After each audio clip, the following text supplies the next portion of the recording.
the MODUS Super Series, brought to you in association with Bet365, Betfair, Betfred, Coral, Ladbrokes, Paddy Power, Unibet and William Hill.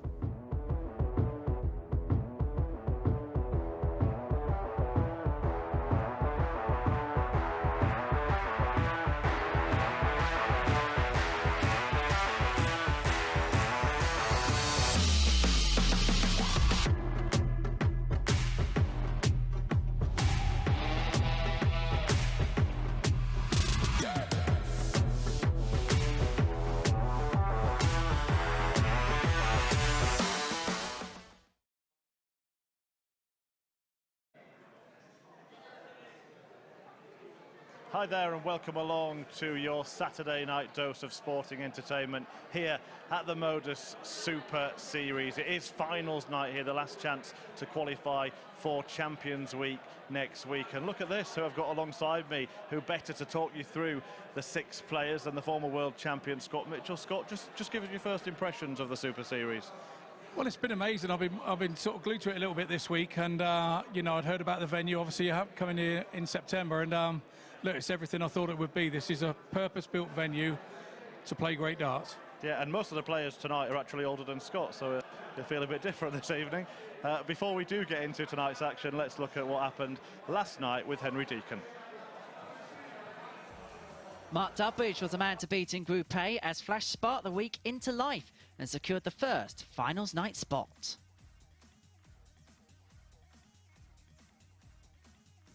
For the commentary box of the stage, it was like Chris Mason had never been away. After some top averages in Group A, it was a 5-star Thursday which booked his place into tonight's red carpet occasion.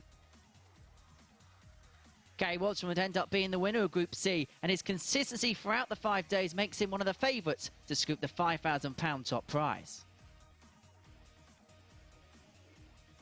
Richie Howson dominated Group B in the evening sessions, and this 1-6-1 was the second highest finish we've seen so far this week.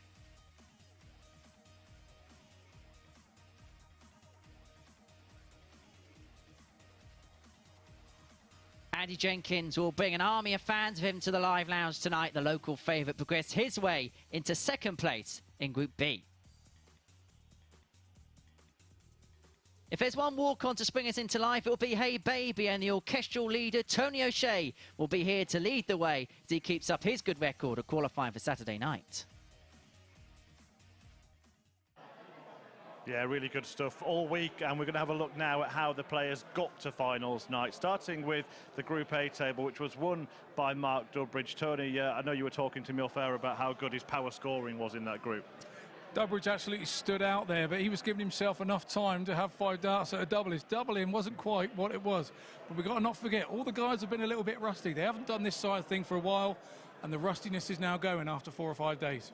Well, Group C, which was played the Thursday and Friday daytime sessions, was won by Chris Mason. Now, speaking of potentially being rusty, he hadn't played for about 12 years in proper competitive darts. I know he'd done a little bit on the seniors tour recently, but he's the very reason you're stood here tonight, Scott, because he was rotated in to commentate.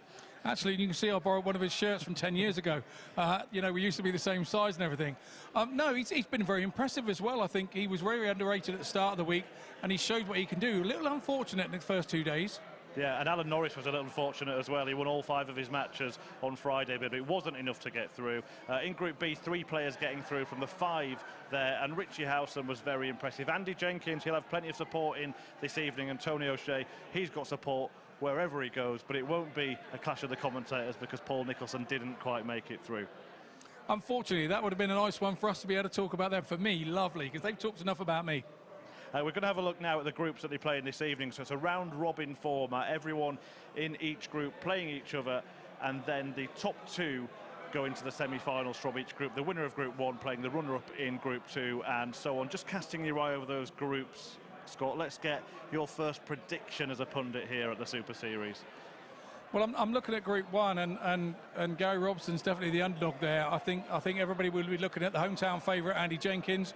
You know, he can get home before most of us can get a coat off the back of the chair. He'll be home. But Dudbridge's power scoring has been brilliant.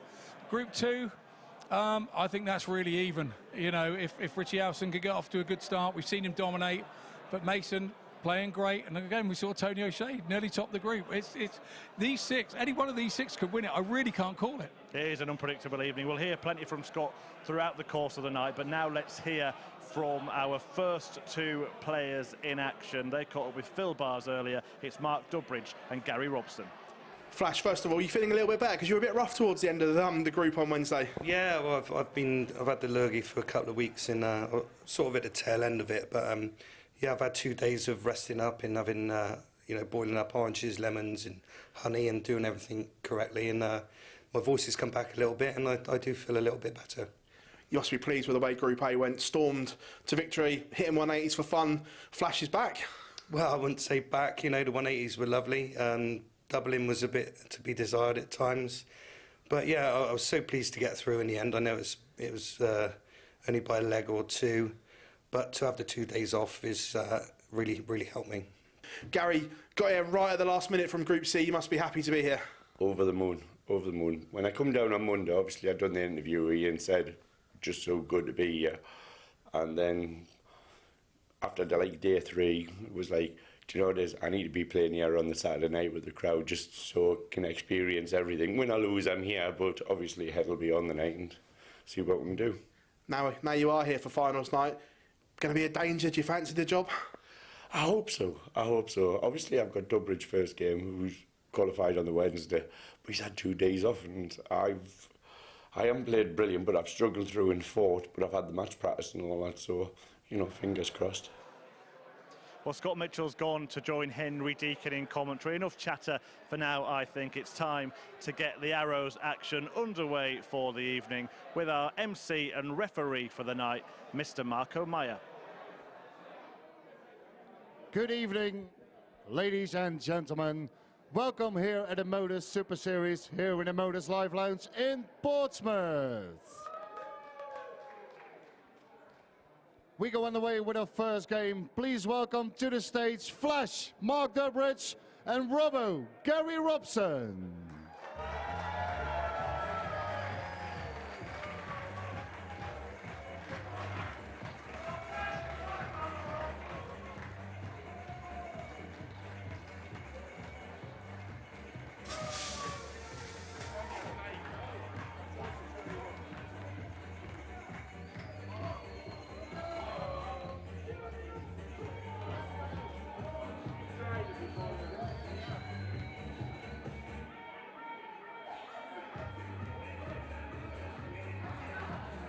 So a very good evening, everyone. Welcome along to finals night here at the MODUS Super Series. And so 11 invitations have been sent out to the Champions Week party, but only one more player can gain the final spot in the exclusive Super Series club. For these 6 legends of the game, there is a golden chance to return down memory lane, and in front of a loud and proud Portsmouth crowd, they'll enjoy the buzz and electricity of big stage darts in front of a packed out audience. And have a look at it. It really is packed to the rafters. You cannot get a ticket inside here tonight to see Flash, Mark Dudbridge, the 49-year-old from Britain. We'll see him star at the World Seniors Championship in February next year, up against Gary Robson, who's graced our screens for a number of years, the former World Trophy champion. And talking about champions, we couldn't have a night of legends without having the former BDO World Champion, Scott Mitchell, alongside me in the commentary box. Scott, great to have you here. I am just absolutely thrilled to be here. I've been glued to this one this week anyway, from day one. Lots of friends have been playing this week. Lots of people that I haven't seen for a long time. 14. And you can see everybody wants to see them. That's why this place is packed tonight. It really is packed to the rafters. You can't get a ticket inside here this evening. 28. A lot of them will be here, of course, to see the hometown favourite Andy Jenkins in action. He plays in Game 3 against Robson. But the likes of Dudbridge, O'Shea, Mason and Howson will also be firm 18. in their minds. And this is the first time, obviously, you've been here in a commentary capacity. I know you've been around the crowd and everything else this evening. What are your impressions of this? As Robson looks as if he's going to get our first max of the evening. I think when you mention the word purpose-built on anything that you've ever built and done, this is the place for that. It is set up for you to get up there and play the very best darts you've got. It really 59. Is a nice setup. We've heard players saying it week after week since this place opened, and now that I'm here, I can see why.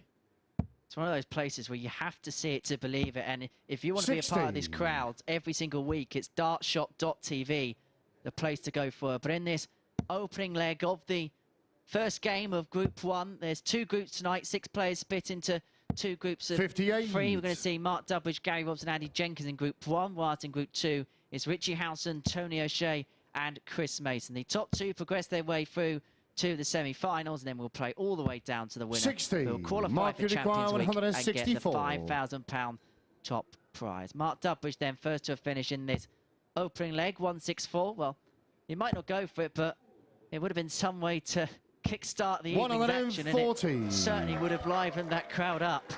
The 140 still does the job, though, doesn't it? Leaves the 24. 3 clear darts in front. Strange one, this one, because probably Dudbridge is the one. Oh, hello, Robbo's in now. 139. Mark required 24.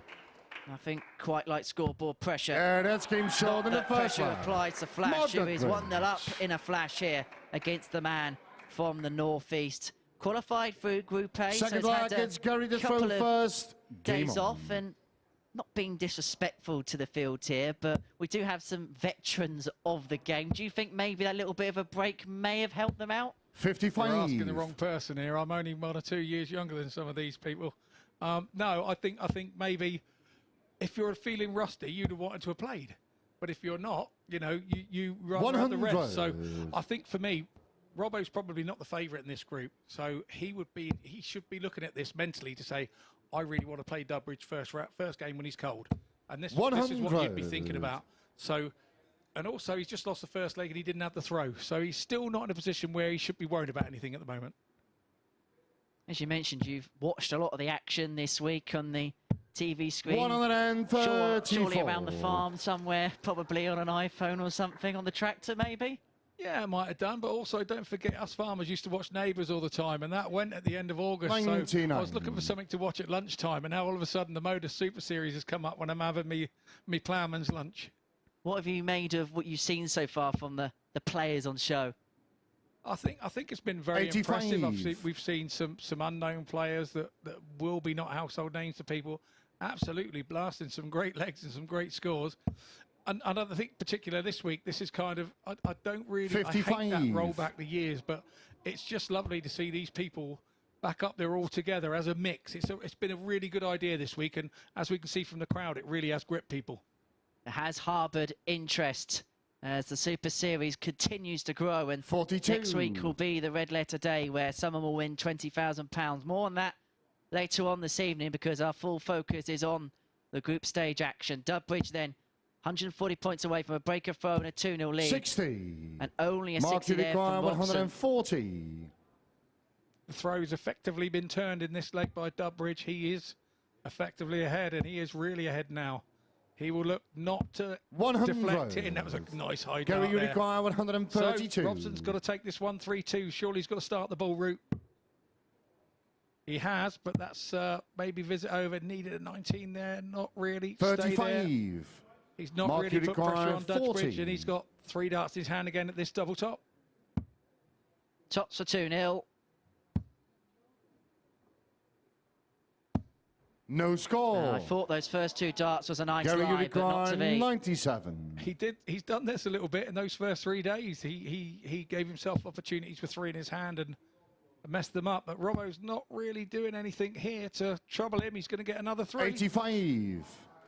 Mark, you require 40. Double 6 should he return. So Dudbridge being walled on by the crowd. Wants tops. Yeah, that's game short in the second and opens up a 2-0 lead. And importantly, in this shorter course group stage format, is not just victories, but it is the margin of victory as well. It's Mark to throw first.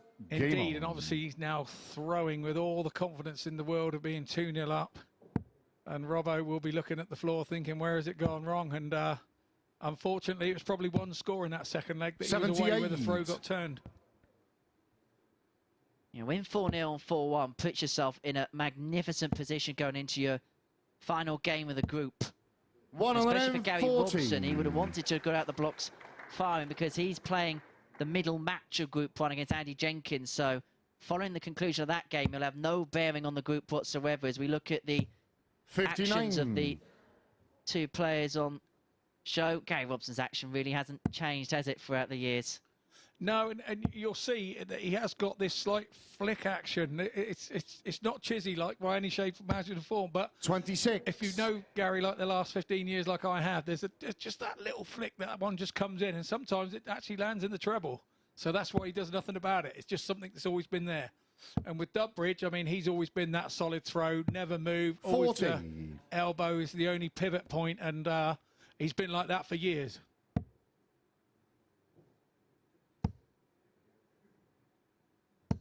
$100. It's very much a pompy crowd in here this evening at the live lounge. I do not want to know what the decibel volumes will be when Andy Jenkins gets onto the stage. Yeah, absolutely. There's one or two faces in the crowd that I haven't seen for a while. There's actually a fella from Dorset in there, Mark Stapleton. Haven't seen him 65. for a few years, and he's in the crowd there, sat at the front. So yeah, Danny's in here as well, former Hampshire player. He's in here having a look. So yeah, just obviously to support Andy Jenkins. 92. I mean, you know, he is the hometown Gary, hero. you require 170. Even took me a couple of minutes to get from the crowd into the commentary box tonight. I know you probably find it hard to believe, but yeah, I do. 45. Mate, to be honest. Mark, you require 132. Falling over the carpet. Dudbridge wants 1-3-2 for a 3-0 lead. Shovel 19 would have left him a dart at the ball. Not that he would have seen much of it following the first start. 104. So Gary, you require for Robson to get a break back. 125. Yeah, he'll be starting the same route, and that one doesn't help. So he's down on 1, 2, 3. He'll go back up. Where's he going with 63? Is he going to go treble 9? 75. The usual route. Mark, you require 28. So it's Dudbridge again with 3 clear darts before Robbo's got there. Yeah, that's game short and a Only bird needs one. lag. 3-0 lead for Dudbridge. And he's already within one of an opening win, Forward which lag would is Gary to throw effectively first. put him on the hill Game right on. from the get-go. If you win 4-0, you don't have to do too much in the second game.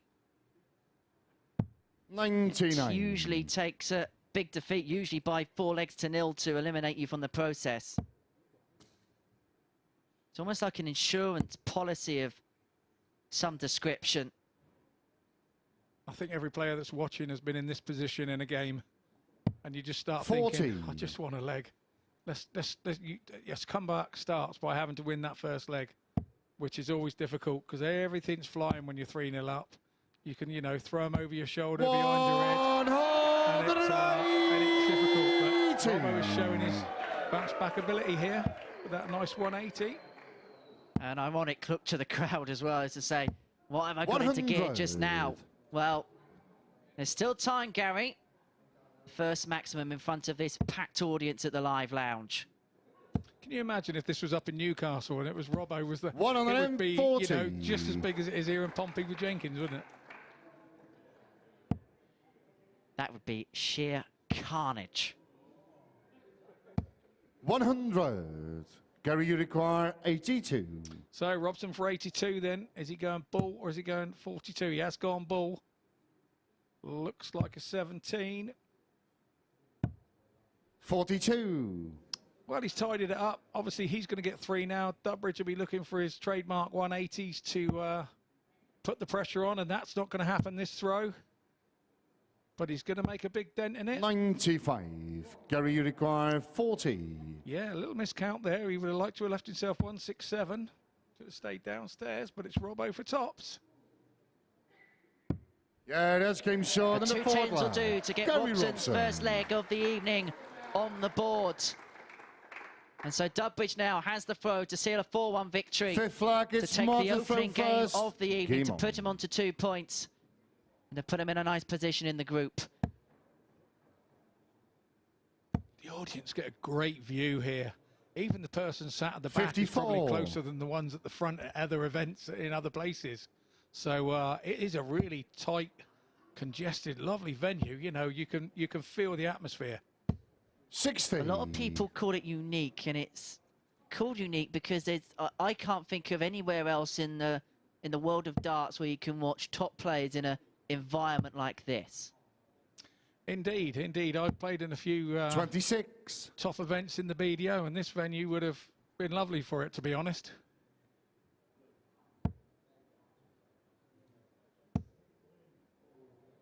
Well, he's found the trebles now, hasn't he? That's his second max of the match. And the crowd roaring approval on. It's funny what a bit of cheering from the crowd does, and a bit of confidence from winning a leg. It's we've all been there, but now Dudbridge is now starting to fight back. 140. What a great reply. Because we see so often in this format, and it's so akin to best of 7 darts, where one moment can just completely flip the game around. And we do see comebacks from 3-0 down. Not often, admittedly, but they can happen.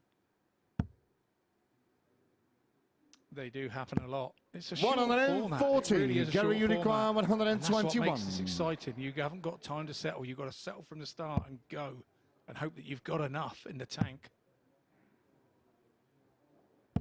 57. Mark Unicorn, 141. So just a ton here. But that's not going to happen. Dudbridge is now, where's he heading? So 62. 94. For the treble 10 route. Gary Missed it, Unicorn, but 15 is 64. a good. Has Robson found a spark?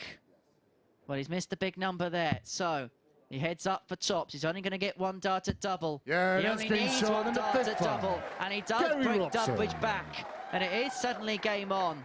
And maybe Robson has found that spark. The blue touch paper has been lit for the North East States. Game on. Yeah, he seems to be the crown favourite in this one. The crowd really getting into it, or whether is it the crowd loving the underdog? The crowd always loves the underdog. 59.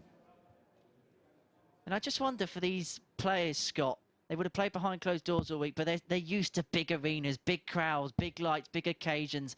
And for some players like Dudbridge, who perhaps hasn't experienced this for a while, it must just be nice to have that feeling again, to have those nerves, the hairs on the back of your skin. Absolutely. I mean, and the throw 100. on stage does feel like it's a big stage. It doesn't feel like a small stage. I walked up there and had a look, put my foot to the hockey, and, you know, it's proper job.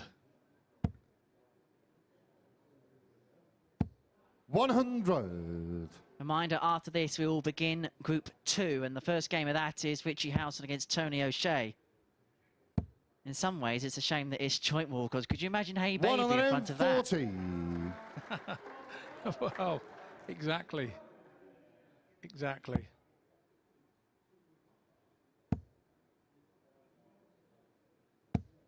So 140. not quite enough to turn the throw there from Dudbridge, but it does make him probably favourite.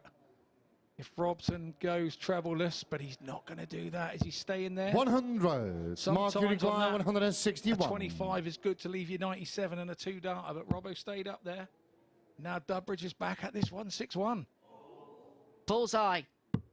136. And that would have been some way to seal the opening win. Gary And it wasn't Unicorn, too far 102. away. But from 3-0 down, Gary Robson wants 102 to take us all the way to a deciding leg. He's going to get 1 dart at tops. 82. But it drags just underneath, and so Dudbridge will have the opportunity to eventually 25. get over the line. So where's he going? He's going 9. Yep, the traditional route is 8-8 for Dudbridge for the Game, match. And he shot, nails it first and the dart. match.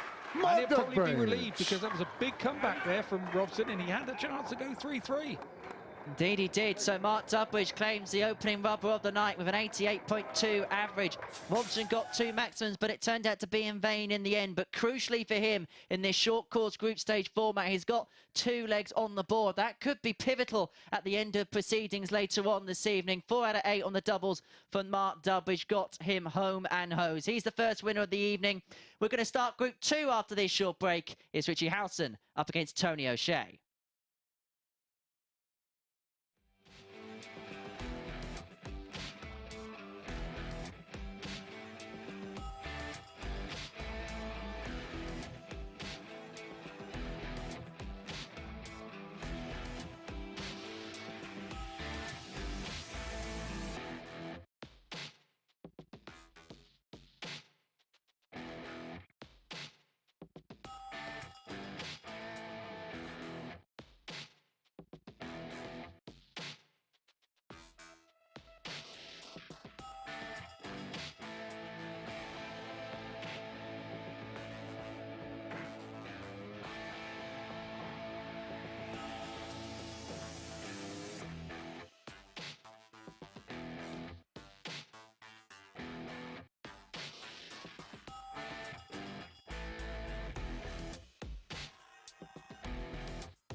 Welcome back. Look at that, as quick as a flash. We're back here at the live lounge at the MODUS Super Series, where Mark Dudbridge has got off to a flying start. The Bristolian former World Championship finalist, beating Gary Robson by 4 legs to 2, hitting half of his double attempts in that match. No 180s, which have been the kind of key feature of his game when he won Group A earlier in the week. Gary Robson getting a couple, but Mark Dudbridge getting a strong start in the game, going 3-0 up, and Robson could not recover. Well, we move into the other group now, and a meeting between Richie Howson, the Owl, and the Silverback, Tony O'Shea. Let's hear from both players. Richie, you stormed to Group B. Taking it all in from last night? Oh yeah, it was fantastic last night. I think after the first game I played Wes and you sort of told me I was through, the adrenaline dropped a little bit, and I think I found it a little bit harder the next few games, but I relaxed and I played well against Tony in the last game, so it was nice to come into tonight playing well in the last game yesterday. It's going to be a full house in here tonight. Are you looking forward to him playing in front of a crowd? Yeah, it's going to be completely different because it's so quiet out there during the week, and now it's really not going to be. So yeah, no, I'm looking forward to it. It'll be great. Tony, you came through Group B. It was a tough group, so you must be delighted to be here. Yeah, I mean, before yesterday started, I'd done all right the night before, but it was always going to be hard. The guys are playing well, and you know, I lost 3 games, I think, but I managed to squeak through, and yeah, I'm just happy to be here tonight. Yeah. You've done many things, but fans here tonight, it's going to be an exciting night, isn't it? Already, I think, just around the town, people are talking about it. Most of them are here to watch Jenkins, to be honest, but yeah, it's obviously we've had that studio feel all week, and to get a crowd there might sort of put me up a bit. These short group games, does it feel like the Grand Slam to you? Which was one of my favourite places to go and play darts, because it was short and fast, and that crowd were always noisy, and yeah, I really enjoyed them. If it's anything like that tonight, I should be all right. Well, I'm sure a few fans have come to see Silverback Tony O'Shea. It's his second finals night in 3 attempts at qualifying. Takes on Richie Howson, who topped Group B, played really well in it as well. He had a massive checkout percentage, around 50%. Brilliant stuff from him. Will the Owl fly high again this evening, or will it go O'Shea's way? We'll find out in the company of Henry Deacon and Scott Mitchell, and it's time to hand over to our MC, Marco Maya. Good evening, ladies and gentlemen, and welcome back here at finals night at the MODUS Super Series, here at the MODUS Live Lounge in Portsmouth. Please welcome the next 2 players for the stage. Is Richie, the Owl, Howson, and Tony, the Silverback, O'Shea.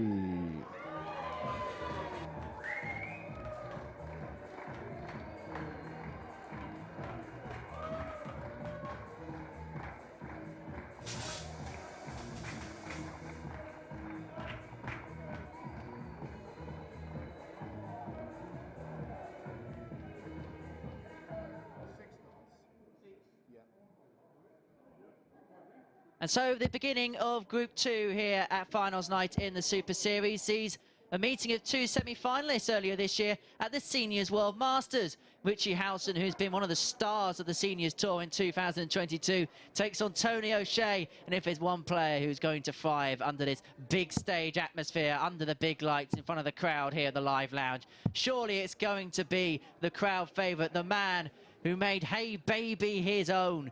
And he mentioned in his interview before getting underway, as we see the 56-year-old Howson from Raynham, and played in that World Seniors Championship, which is 5 minutes away from his house where the Circus Tavern is based, against O'Shea. Big Stockport fan. He was planning to go to Edgeley Park today if he didn't qualify for tonight's finals. I don't know how he filled that void. First lag is Richie the through first. He didn't, but he mentioned in the interview before getting underway this evening, Scott, about how the format here is pretty similar to the Grand Slam. Now, you've played in that tournament yourself. What is that feeling like when you've got a short course group and you've got to worry about more than just the match?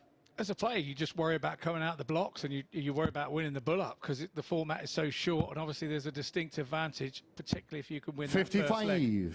So, but yeah, I would agree. I mean, again, what we were saying earlier, the crowd is close. You know, it's a short format, and you've got to be on it from the start, and it is very, very similar to the Grand Slam.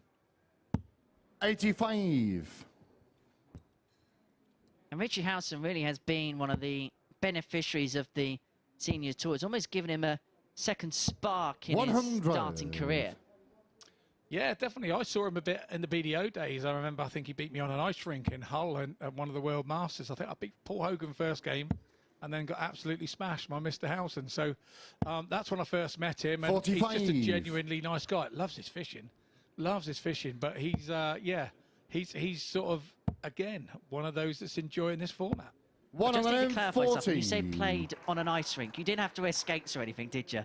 No. There was probably proper good bits of... five sheet marine ply, you know, on top. But it was cold that day, if I remember 58. rightly. There's probably one or two of our viewers will remember, and they were there. Yeah, it was a bit chilly, but yeah, there was no complaints there about the hot weather. There'll be no complaints from O'Shea. 174. To get to 174 to leave 32. The Dundas. It's against the darts as well, so this is an impressive start from 46. Tony, you require 32. A 13 dart break to get his group underway. Yeah, that's getting short in the first line. And we mentioned in Tony the intro, O'Shea. if one player was going to enjoy the environment of the crowds here at the live lounge, it was going to be Tony O'Shea. Second lag, the it's ultimate Tony to throw showman, first. hoping to be the ultimate throwman come the end of this evening.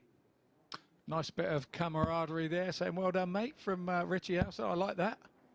I know our older players don't like all that cuddling and all the, you know, they like everybody to be at each other's throats, but that isn't always the way in this day and age of dart player. But Richie Howson now, he'll be looking to chase Tony down. 140. Break straight back. It was interesting. We saw Mark Layton yesterday giving a fist bump. Pretty much, it seemed, after every single leg. He was really getting into the spirit of the competition. Yeah, Mark, another one. We've done internationals together against each other, obviously home internationals with England, Wales and Scotland and World Cups. And yeah, he's a good old stick, Mark. He's a good lad. And I love the fact that he's 85. still getting that excited about darts. That enthusiasm. And you just hope it never dwindles, don't you? And for the players 40. that have played this week, even at the latter ends of their careers, or some that are just trying to reignite a spark, the love is very much there. For some, the passion never goes. 100. I was lucky enough to be in an England team when Tony was the captain, and wow, what an inspirational captain speech. And that's just his love of the game, his love of his country, and love of playing for his country back then. Left himself on the fish. He's going to get a go at it, but under how much pressure? Howson on 176 looking to get the break back. 100. Fair bit of Tony, pressure. you require 170. So here we go with Tony. Well, that's going to be meaning he'll stay up there, I think. A nice ton here. And 100. pressure the shot. Richie Exactly what requires he's done with that 76. last dart. So 76 to Howson. 2-8. Yeah, that's getting short in the second at line. the start of this Richie match. Howson.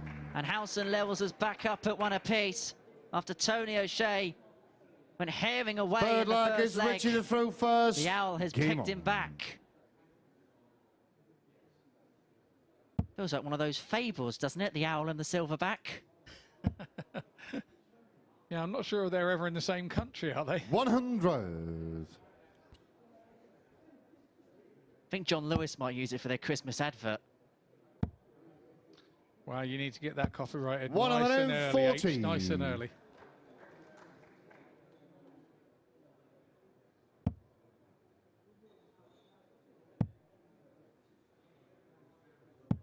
$58. Well, let's have a look at the averages here then after the first leg and a half. Tony O'Shea averaging a shade under 104.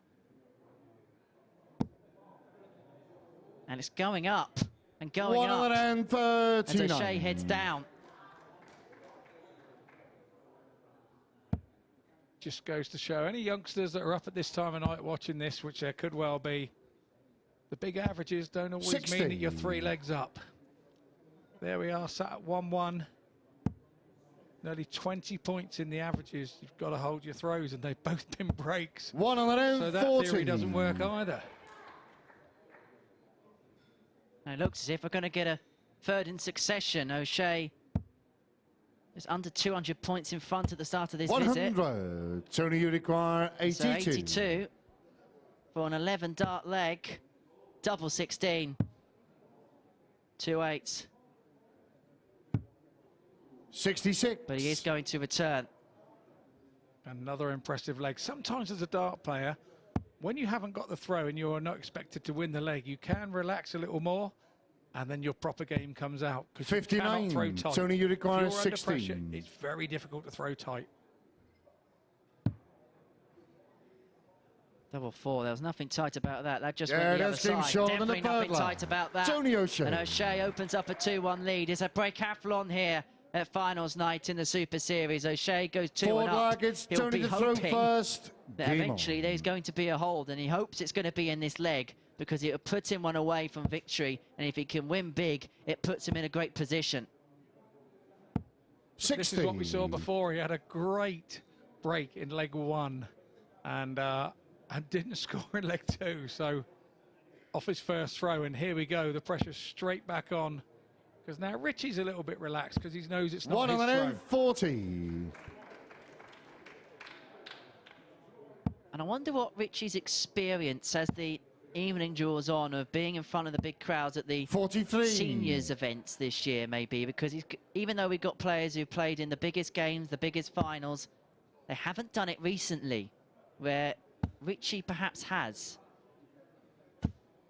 Yeah, very 60. much so. I think the seniors' experience would have, you know, been experienced. Let's put it that way. For some players, you know, the COVID really hit at the wrong time, and some have had a real long break that they'd never had 40. before. And I think probably Tony's one of those. But although he's been doing the exhibition circuit for a long time, and he's never not booked, he's always busy. And what a show he puts on as well, by the way.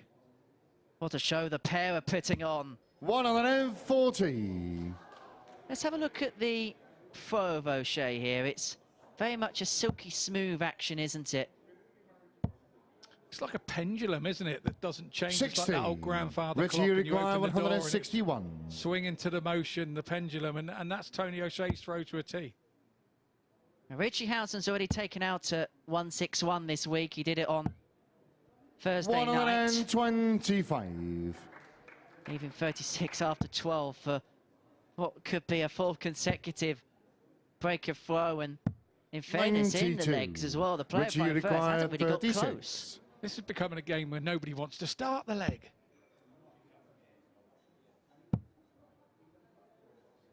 Two eights decide to split. O'Shea back on 206. Yeah, nothing wrong with that. Nothing wrong with that. Me, I'm one of those that says if you're going to split it, let's have a go at the double 9 and have a chance of winning the leg. If you're going to split it, you're going to have 9, and you're going to end up there anyway. So 42. I would have gone for the double 9 and had a chance to win Richie, it. you But require that 8. has bitten me on the backside more occasions than I care to mention. Well, another miss on double 2, and it could bite Howson. 4. If O'Shea Tony, you can require take out the blockbuster 164. 164. He'll go the traditional way of treble 20, treble 18 for the ball. No 2 treble 19s. 92. Richie, you require 4. And now double 2 for 2-2. Yeah, that's Team Shaw in the 4th line. Here at the live lounge. Richie Howson. And it is yet another break of throw.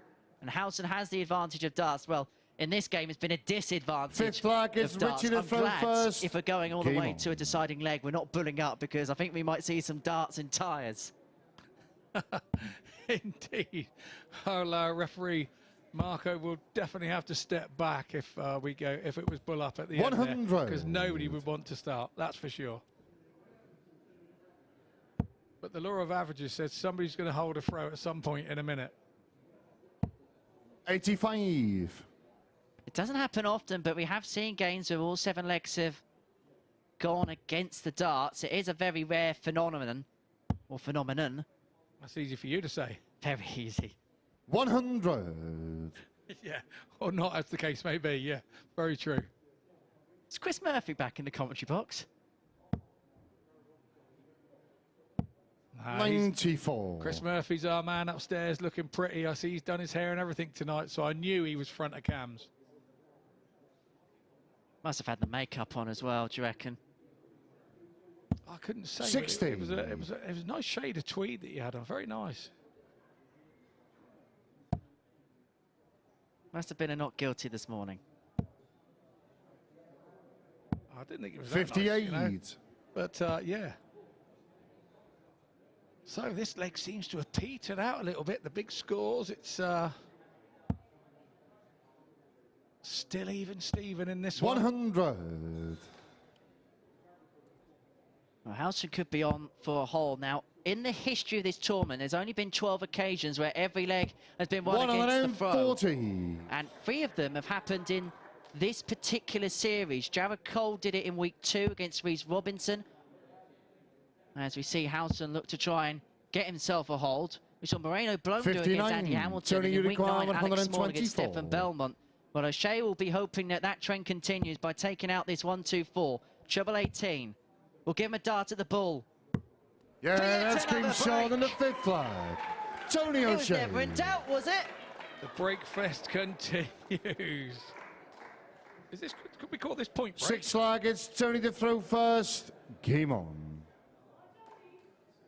Well, I would say O'Shea has the darts for the match, but does he want the darts for the match? Who knows? 85. Again, look at the frustration on his face. He's, you know, they've both been break and throw here. And Richie will be thinking, well, we'll go back. It's just the normal. I'll just go and break again. It's no problem. Because once you've broken twice, you do believe you can continue to do it. It's a strange thing that gets in a dart player's head. Once they start thinking, they've had it. 180. No thinking about that. Just the repetitive action. The repetitive thud into the board. And the dulcet tones of Marco Mayo, our referee. 100. I thought you said the Dorset tones there. I said he lives nowhere near me. He's from Holland. We've got the Dorset tones next to me, that's for sure. That's unlucky from O'Shea. That's 60 points on the floor. We saw yesterday, or Thursday I think it was, with Wes Newton. He had 2 treble 20s bounce out. And we all know when you hit them 180s, you've got to back them up to make the 180 be as hurting 45. or hurtful as it can be. And when you hit 65 after, it's not, you know, you're averaging it out there. A couple of tons keeps you in it. Well, 6 darts for O'Shea for the match, for the game's first hold to secure the last 89. leg. It would be of the match. He's already taken out an 82.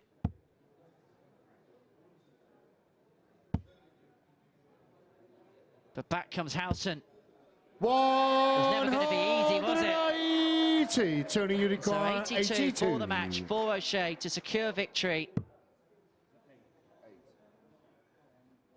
Yeah, that's 8. There's 74 left.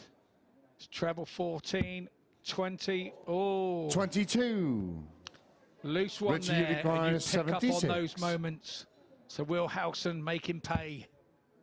He's going to get 2 at double 8 for Dart Javu. Yeah, that's It Game is Shaw Dart in the Javu, 6th flag. because for the second Richie time in this Howson. match, Richie Howson is taken out to 76 to break, and we go all the way to a deciding 7th leg. final leg with is the Richie first throw 6 legs first. going Game against the on. darts. It's Richie Howson who has the honour in the final leg. Now, the big question here is, should O'Shea have gone for treble 14 on that 82? Because the 14 would have left him 68. 140. And he'd already hit the bullseye. You've got to win a leg. You've got to get a dart or something to win it. And maybe going for the bullseye, that was a risky move at that point. We were 41. talking earlier on this week when I was in the commentary box with Chris Murphy about players going the old school way, and because of that, sometimes you don't utilise the board enough and don't give yourself as many opportunities at a double that you may do if you look elsewhere. 45. I've always thought the old school way for 82 is definitely treble 14. It was the way that I was taught when I was a 16-year-old kid. And it was only the sort of the use of the ball that's come in the last 10 or 15 years. 60. It wasn't a shot that was even thought of back then. But in that instance, I think that might have been a better way to go.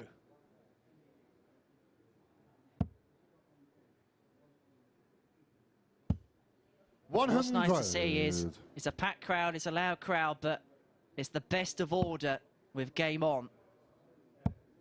It might be a bit louder in a few minutes' time. 100. And it can be that one voice in a crowd that you just pick up when it's not quite going right, that can throw you into turmoil in your head. 100.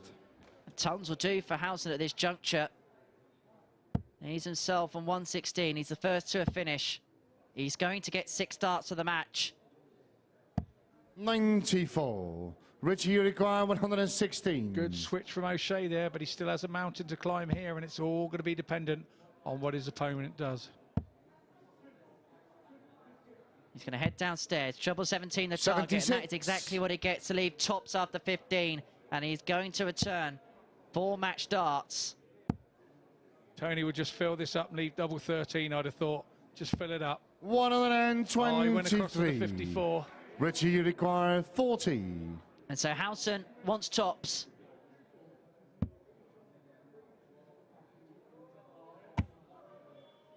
One left. Is that awkward? No score. It is awkward. Great call, H. Great call. That Tony, second you dart require was awkward, 83. just tilting down. So O'Shea with 83 has to get a dart at a board. No, he's not. He's going to get a dart. Double 16, double 8 for the match. No score. And you can see what O'Shea Richie, you require made of that. 40. And so Howson has 3 more at tops. Double 10. This has been a friend all week. But that's a flyer. Double 7. 33. And it's getting scrappy at the end embers of this game.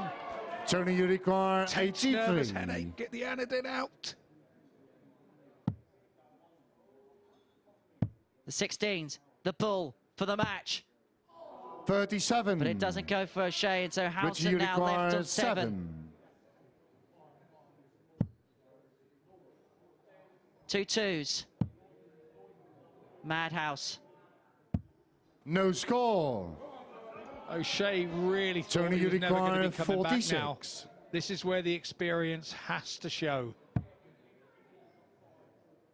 Double 16. Game, for shot, O'Shea and a match. to win the Tony free catwalk O'Shea. at the Super Series to kick off Group 2's action. And the sounds of Hey Baby means O'Shea is the victor with an average of 85.47. 1 maximum apiece in the match. 4 out of 10 on the doubles. It was an exhibition of finishing at times. A 1-2-4 is the highlight for O'Shea. He's on the board. He's got 2 points. And if you think it's loud in the live lounge now, it's about to go up a few decibel levels because the Pompey ace, Andy Jenkins, it's going to be play up Rocky after the break as he takes on Gary Robson.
Hi there, welcome back, and it's not so much a case of welcome back from the break than welcome back from the breaks after that incredible match between Tony O'Shea and Richie Howson. Every single leg in it going against a throw. It's a 4-3 victory for Tony O'Shea in that one. A quick look at the stats from that game will reveal that Tony O'Shea, that 1-2-4 checkout on the ball, a real highlight. Decent checkout percentage from him, but look at that from Richie Howson on the left-hand column, 18.75%, 3 out of 16, a million miles from where he's been the rest of the week, and that is the reason why Tony was afforded so many break opportunities and why Silverback got over the line. So a very, very interesting start. Howson a strong favourite in that group, but O'Shea playing spoiler in that one. Well, next up it is Rocco against Robbo, or Rocky against Robbo even, as we move on to Group 1 once again. And if Gary... 9, yep, the traditional route is 8-8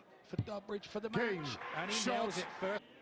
If Gary Robson does lose out once again, having lost to Mark Dudbridge earlier, then he is out of the tournament. That's it. It's a long road home to Newcastle for Gary Robson, and it's going to be a tough task, isn't it, because he's got the hometown hero Andy Jenkins in front of him. A few of the fans here tonight have come specifically to see Rocky on the hockey, and Phil Barrs caught up with Jenkins earlier on. You've seen many things in darts, but that lore of Champions Week, £20,000 prize money, is that playing on the Andy Jenkins' mind yet? No, not at all. I don't play this, you know, I never started this game to play for money because I enjoy it. And now I still enjoy it, and with my age I enjoy the buzz, I enjoy having a wind up, as you lot know. And I enjoy playing competition darts and beating some of these boys and still beating them. A few mind games in the practice room going to start shortly? Obviously, you know me, I don't do a lot in there, but yeah, of course it will, yeah. It already started today, a few texts and that, so, but yeah, of course, you know, it's one of them things, you know, a bit of sledging here and there, you got to do it. Well, it looks like he's going to enjoy it, and I'm sure a few people down there are going to enjoy his arrival as well. Big match for Andy Jenkins. He's through if he wins. Flash Mark Dudbridge will go through with him, and Gary Robson will go out. So without further ado, let's get the hometown hero on the stage. Let's get Rocky on the hockey with our MC, Marco Mayer. Good evening, ladies and gentlemen, and welcome back here at finals night for the MODUS Super Series here in the MODUS Live Lounge in Portsmouth. Please welcome the next two players to the stage. It's Robbo, Gary Robson, and Rocky, Andy Jenkins.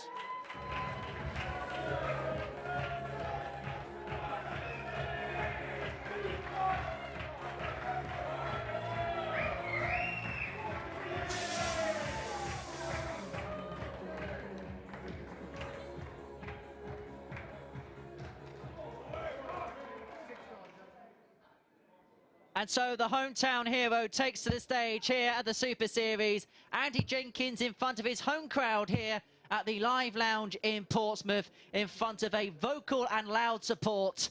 He takes on Gary Robson, who was lost the first game of the evening against Mark Dudbridge by 4-2. For Jenkins, it's a clean slate. He's on 0 points. He's got that position in this group where he knows exactly what he's got to do to get through. Gary Robson plays one more game, and afterwards he will be sitting in the practice room awaiting the result of Jenkins against Dudbridge. Jenkins, the former World Championship semi-finalist back in 2007, in front of a huge crowd here at the Live Lounge. And you get the sense Andy is right up for this tonight. Hey, look, I've seen that wind-up stuff before you start firsthand when we played during COVID times. 41. And the back chat between Andy and I was sometimes far better than the games we played, to be honest. It was far more entertaining for the guys who were working backstage 81. That day. But, yeah, the crowd are here to see Andy do well. But you never want to back a Northeasterner into a corner, do you? Absolutely not. 125. It might feel like 150 against 1, though, for Gary Robson tonight in this particular matchup with Jenkins. 58. Robbo's already had a game, you know. Do you see that as an advantage? You've got to turn things into a positive in these situations as a player and be mentally strong. And I'm sure that's the way that Robbo will feel. He'll feel that he's out of it now. He can throw free as a bird, and probably the most relaxed darts he'll throw all week. He's going to have to throw some good darts because Andy Jenkins has come out the traps flying. And he gives it some to his local crowd, his local fans. 84.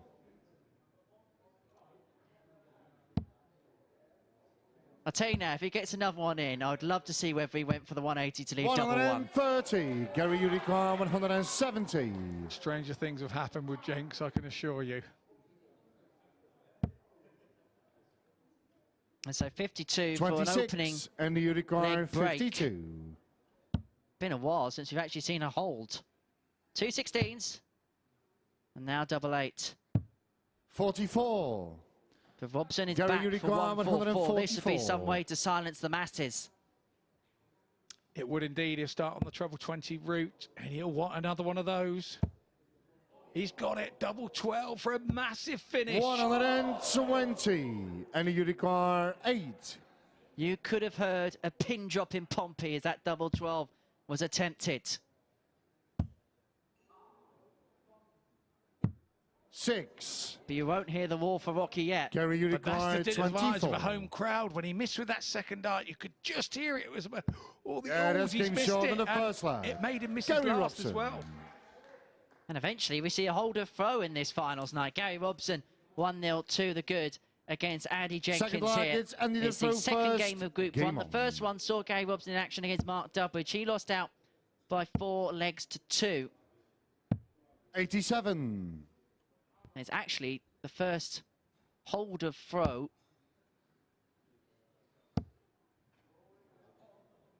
since Mark Dudbridge went 3-1 up in the first match. 180. Now here comes Robson with his 180s. 60.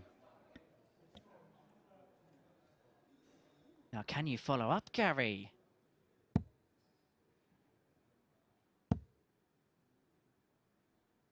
$60. Now, I'm glad we got a high ceiling here at the Live Lounge, because if Jenkins gets a 9-darter tonight, I think the roof would come off this place. 121. Yeah, we have a balcony and a couple of other tiers above your stage that you can see there, which is where Chris Murphy is doing some of his stuff from. And yeah, there is definitely a high ceiling here, and we would be able to scrape them off to get them back to their seats. 40. However, despite all the talk and all the build-up, Robson's just gone about his business efficiently and proficiently. 140. Tom 40 leads him on 61 after 12. And turns the throw big time into his advantage. Jenkins really needs a treble now. 47. Gary, you require 61. He doesn't get it, so it's Rob over 61.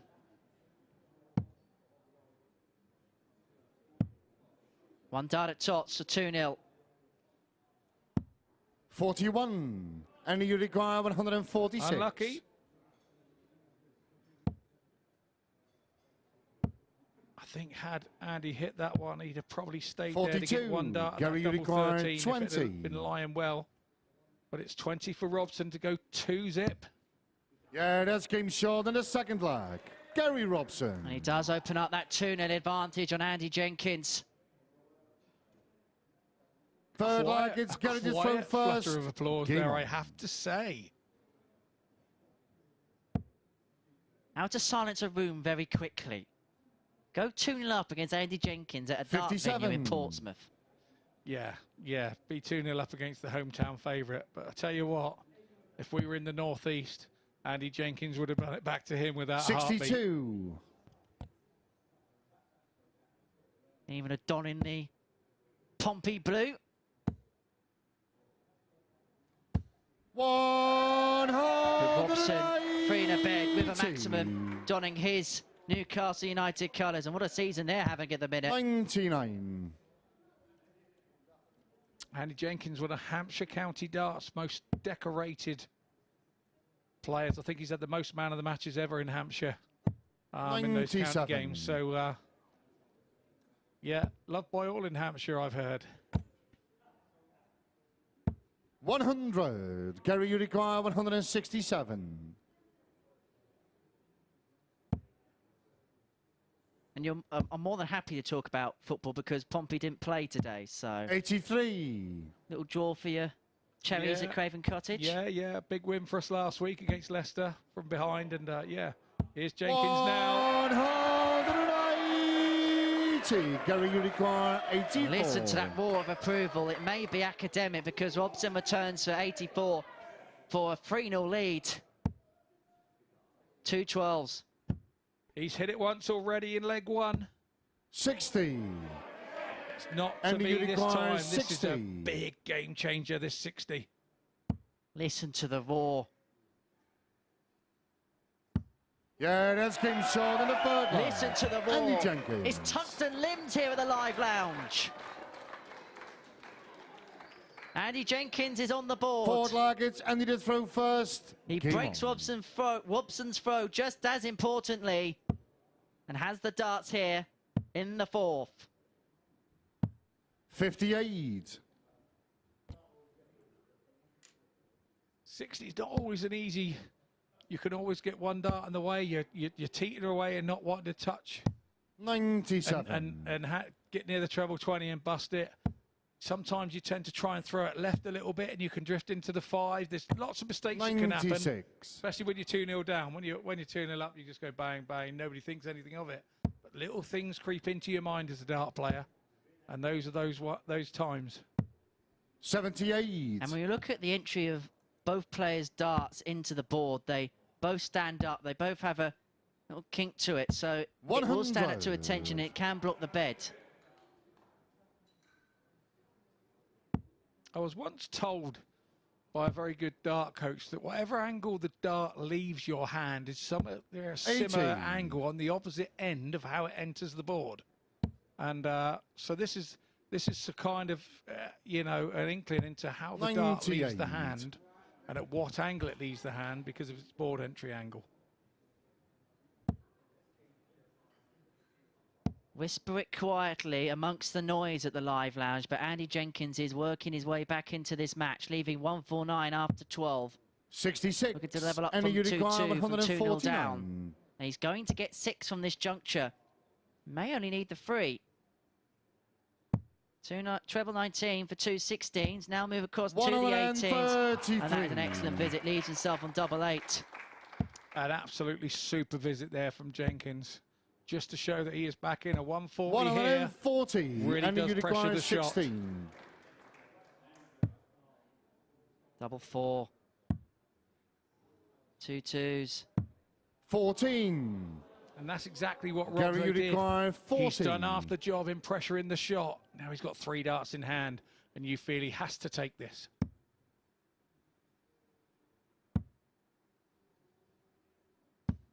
No score. But he doesn't. And Rookie is in the madhouse. 2. Yeah, that's good. No problem for Jenkins. And he is back level. You feel now that Robbo's kind of let Andy back into the game here. Gary to throw first. That was a definite break opportunity. Although Jenkins got there first, and to be fair, Robbo shouldn't have got at darts at that double top. But he did, and once you do, 3-1, you'd have a very hard job to see Gary Robson not winning that game. But as it is, he's thrown everything now at Jenkins, and he's still sat there at 2-2, which always gives Jenkins hope. Talking about doubles, those are the statistics. 2 from 9 and 2 from 10, respectively. Both have afforded each other opportunities. And both, to be fair, have pressured the other out of the opportunity. So I always say, yeah, it's great watching people have 100 averages against one another. It's mesmerising.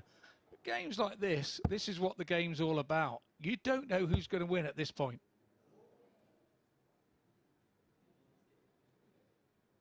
It could well swing in Gary Robson's favour after that. That's his 3rd max of the match. 96.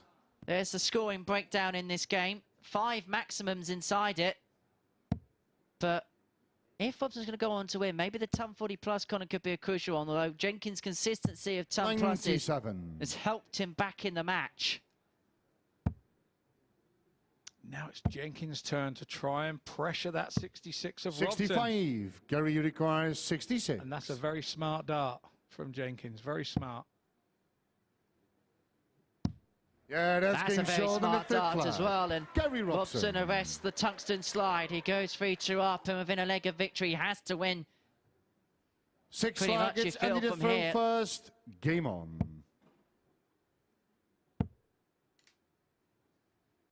59. Well, he will have to win, because if Jenkins can get over the line, Robson would be eliminated because he'd be on 0 points. Dudbridge and Jenkins would both be on 2, and they both play each other in the last game. Robson can't do any more from this juncture.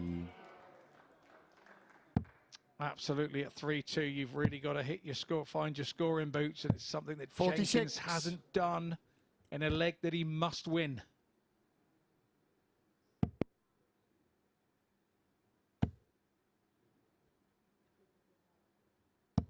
$100. Steady time for Robson. He's on 261. Jenkins could do with a 2-treble visit here. He might go on better. That's maximum number 6 of the match. Superb. The crowd loved that. The hometown crowd. And here comes Robbo again, really needing to stay 100. straight. So it's Robson to have finished first, but it's going to be a big finish. 161, as you can see, the 180 shared free apiece. 161. The game could be won by Gary Robson, or the legs could be shared free apiece. Jenkins is going to have 116 to do just that. 97, and you require 116. Good last there from Robson. I'd have been looking at the ball myself, but Robbo's hit that treble 19. It is, yeah. Double 18, I think that one's in. Yeah, that's game short in the 6th flag. Andy Jenkins. We are going all the way. A 116 for Jenkins. We can actually feel vibrations from the commentary box. That's how loud the war is. Game on. The floor's definitely rumbling in there. I thought somebody had just dropped a drum. 66.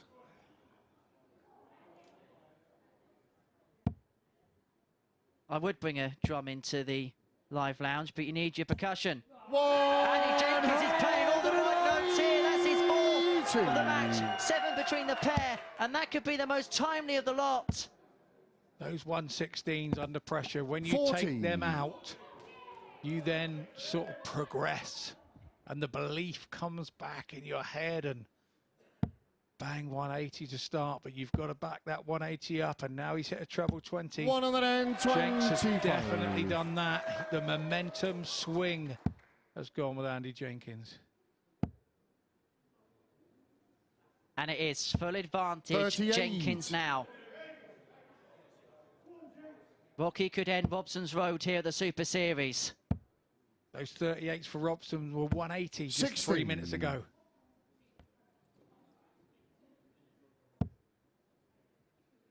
And so Jenkins has 6 and 136 to secure 43. victory. And you require 136. He may even get 9 from this juncture. He is red hot favourite for this now. The hometown boy. 60. Well, he needs a lot here, Robson. Doesn't get the lot, so Jenkins will get another 6 from 76 to get it done, 99. to get it won, to eliminate Robson from the race. 76. 16.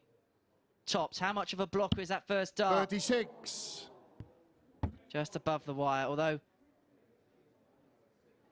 he could have laid one up if he really wanted to. He may be under pressure now. There was definitely no pressure with that last throw.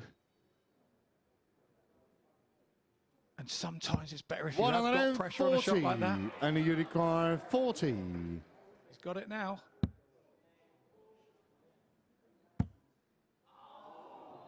Now, this could be interesting, because Gary Robson requires 75. could pull off the ultimate tungsten highway robbery.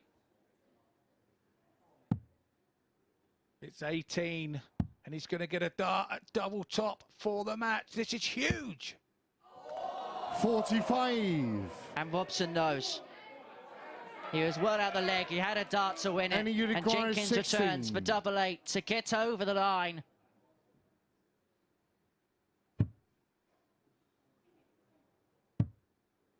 Double 4.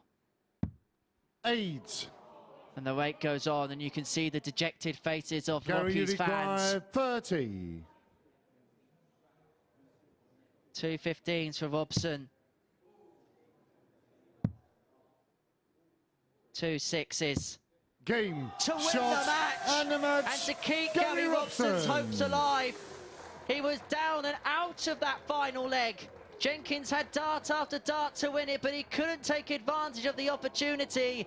And so Gary Robson's hopes of progression here at the Super Series stays alive. It is no victory for Rocky in front of his home fans in his opening outing. Gary Robson is a 4-3 winner against Andy Jenkins. We're going to get to the middle match of Group 2 after this short break. It's going to be a debut on the stage in front of fans for Chris Mason as he takes on Tony O'Shea.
Hi there, welcome back to the MODUS Super Series here at the Live Lounge in Portsmouth, where the local boy Andy Jenkins has just suffered a bit of a gut-wrenching defeat to Gary Robson, a match that keeps Robson in the tournament. Both players missing bucket loads of doubles in the match, and most of them for the match, actually. Gary Robson, though, getting over the line and keeping his hopes alive ahead of that last match between Andy Jenkins and Mark Dudbridge. Jenkins now knows that he must get the better of Flash, or he will be heading home. I mean, it's only a 5-minute walk, but still he'd like to hang around here a little bit longer. Well, now attention turns back to Group 2, and Tony O'Shea is back in action after that bizarre bout earlier this evening against Richie Howson, where every single leg went against a throw, including this one. Superb as it was, Tony O'Shea with a 1-2-4 checkout, and he went on to get the better of Howson in that one. Another win for him, and he is through to the semi-finals. But we've got one of our own, so maybe there'll be a little bit of bias from the presentation party here at the MODUS Super Series, because Chris Mason has made it through to finals night, a man who's stopped talking the talk and started walking the walk. But there is a little bit more talk from Mace, because Phil Barrs caught up with him earlier. Chris, this time last week, did you dream you'd be here on Saturday night? No, I didn't think so. I thought I'd have my moments during the week, but ultimately I thought the lack of actually sort of playing this amount of matches in a week would catch up with me, and ultimately Friday it did. So yeah, a bit fortunate in the end. Yeah, Friday the tank looked empty. How much have you used the rest last night and this morning to get ready for this evening? Yeah, I've literally just been back at the house, literally just chilling, winding down, doing as little as possible just to try and give myself a bit of a chance tonight, but it's a good field tonight. Right, let's get the ace on the hockey, shall we? Doing the talking in this match will be Henry Deacon and Scott Mitchell, and getting the players onto the stage is our MC and referee, Marco Meyer. Good evening, ladies and gentlemen, and welcome here at finals night at the MODUS Super Series here at the MODUS Live Lounge in Portsmouth.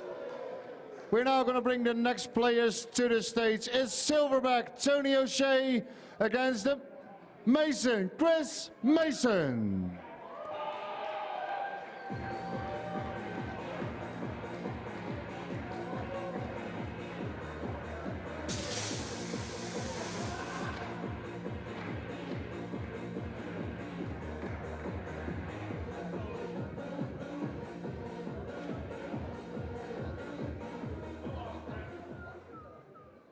I know that you have things such as the Battle of the Bands. This is a battle of the commentators as Tony O'Shea takes on Chris Mason here in the middle match of Group 2. Mace the Ace has been one of the star performers this week. There was plenty of anticipation about his debut here at the Super Series, and despite some really good performances in Group A, he found himself in 4th. First they saw him win 5-5, and that was ultimately what saw him progress through Group C yesterday.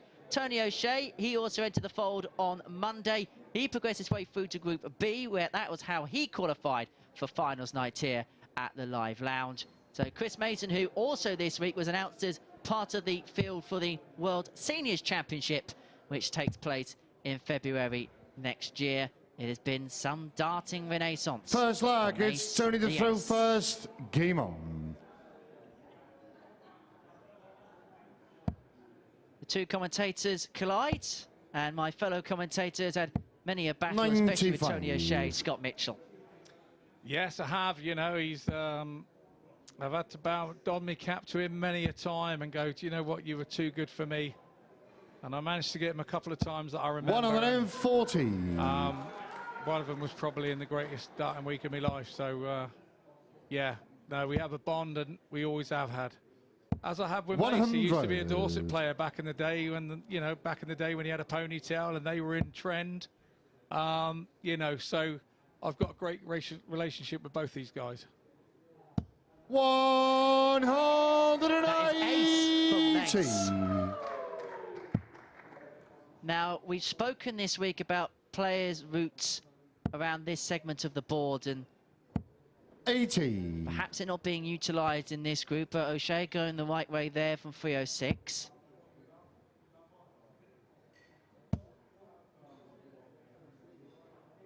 Is this a bonus night for Chris Mason, do you feel? I think probably there's been a pressure release. I mean, obviously you guys here have been talking about it and been really giving him the big G up all week. And, you know, I think that for Mace, he just needed to 47, get here Chris Saturday require night 84. to prove that he'd done the right thing by being there with the darts rather than being sat in here with the mic. 44. He was actually voted down to do this commentary shift. Obviously, he doesn't enjoy my company that much because he decided to make his way through to finals night. And he's got 127, Chris require 40. Leg. 2 10s. Yeah, that's game short in the first leg. Chris Mason. I forgot Tony O'Shea in another breakfast. Second leg, it's Chris to throw Tony O'Shea first. doesn't know what Game hold on. is tonight, does he?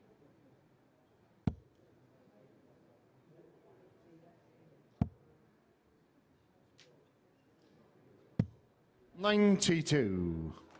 More good pick up with the last there for Mason. We talked about winning those legs and then starting well. It was looking like a mediocre start, but 100. that big treble 19, and O'Shea has responded with that last treble 20 as well. Those last start ones, oh, they hurt when you're thinking you're going to get away with it. And I think the more Mason's played this week, the more that he's kind of found those pressure moments easier to come by. On Monday and Tuesday, he won games big, but the tight ones tended to go against him. 140. And that comes from playing competitively more often. Yeah, definitely. You know, look, he's not wet behind the ears. He's played a lot of darts, but not recently. So these sort of things, the things that you 57. remember, you know, you forget more than you remember, you know, so it's very difficult to start picking it up. And of course, everybody remembers where you left off, so they all think you're going to be. And I think that's a problem with Phil Taylor with the seniors. I really do. You know, everybody, you know, he chose to leave when he did, and everybody expects that to come back. And it's the same with somebody like Chris, and also because he talks about darts and he tells people what to do. You know, 97. Tony Udiquire 161. You know, been saying. When you're in this seat, there's extra pressure on you, that is for certain. But he's lived up to the hype. 137. Chris Udiquire 160. May give us a blockbuster finish on the 160, not on this occasion. So we may see a 9th consecutive break of throw in a game involving 60. Tony O'Shea. Tony Udiquire 24. Here we go, the double 12 for the Yeah, leg. that's game short in the second leg. Tony O'Shea. Not the first time we've said break and leg to Tony O'Shea tonight. Third leg, it's Tony to throw first. Game on.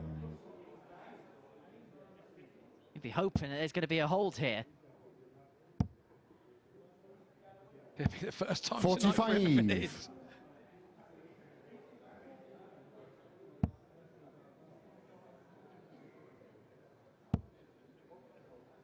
Mace's style is just 59. It's just like it used to be. It's just how I remember. It's less movement now than when he was younger. He was younger and keener to get into it. And I think probably 54. with all the commentary experience he had and all that he knows now, I bet he wished he knew that when he was a regular. Even though he was playing great, I bet he wishes he knew then what he does. 100. It's interesting when I've had the opportunity here at the Super Series to speak to the ex-players that we have here in the commentary box, how much they say they learn from just the experience of 60. being here and analysing everything like a fine tooth comb about the players on show. And sometimes that can actually help with your game. It can do, analysing somebody else. If you start analysing 100. your own game and start watching your own games back on TV, you can absolutely fry your mind. And it's something that I've always tried to avoid to do. I remember getting it wrong when I've lost. 60. You don't need to tell me again, nor put myself through the agony of why it's going wrong. So I avoid it at all costs. Unless it's the 2015 Lakeside World Championship final, which I have watched a few times. 96. What happened in that match again?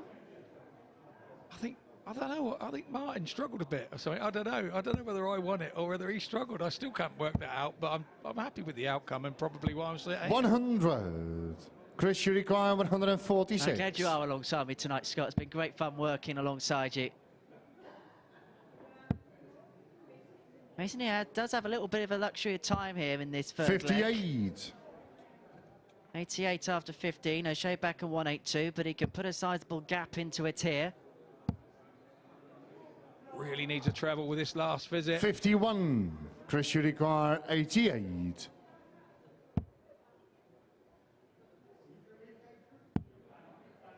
The bull.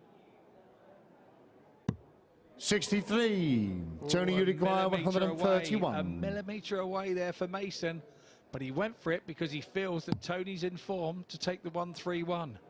And now he's a millimetre away from where he needed to be. I'm sure he was going top stops if that was a treble 17. 34. Chris, you require 25. Mason returns to 25.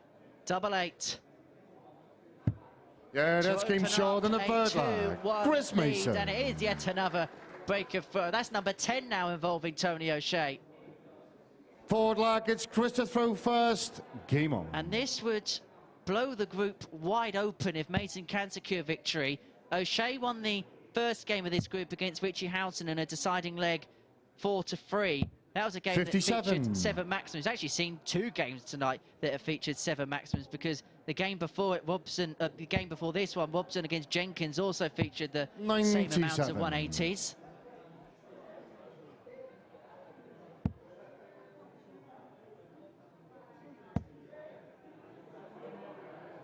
This one goes in. Mason 140 to hold throw. O'Shea 100 behind, and that's a bit of a blocker dart with the way that his dart sits up. 100. Tony's famous for using a reseal Union Jack flight, which went out of production a few years ago now, and with the BDO we would travel, you know, across Europe and 44. places, and every shop, every tournament that had a dart shop, he was trying to buy all these resealable flights up because you just don't see them anymore. 94.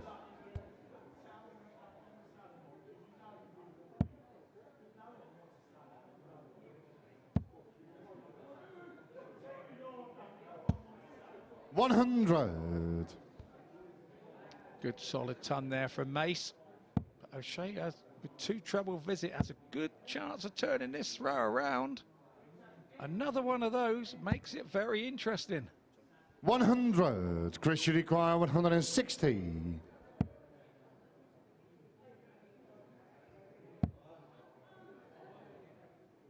Another one of them. 92. Tony, you require 110. If this 110 doesn't go. 68 if it doesn't for Mason, but O'Shea, 90 left. 58. Chris, you require 68. Treble 18, and so Mason returns for 68 for a hold and a 3-1 lead. He's going to get a dart. It's a double top.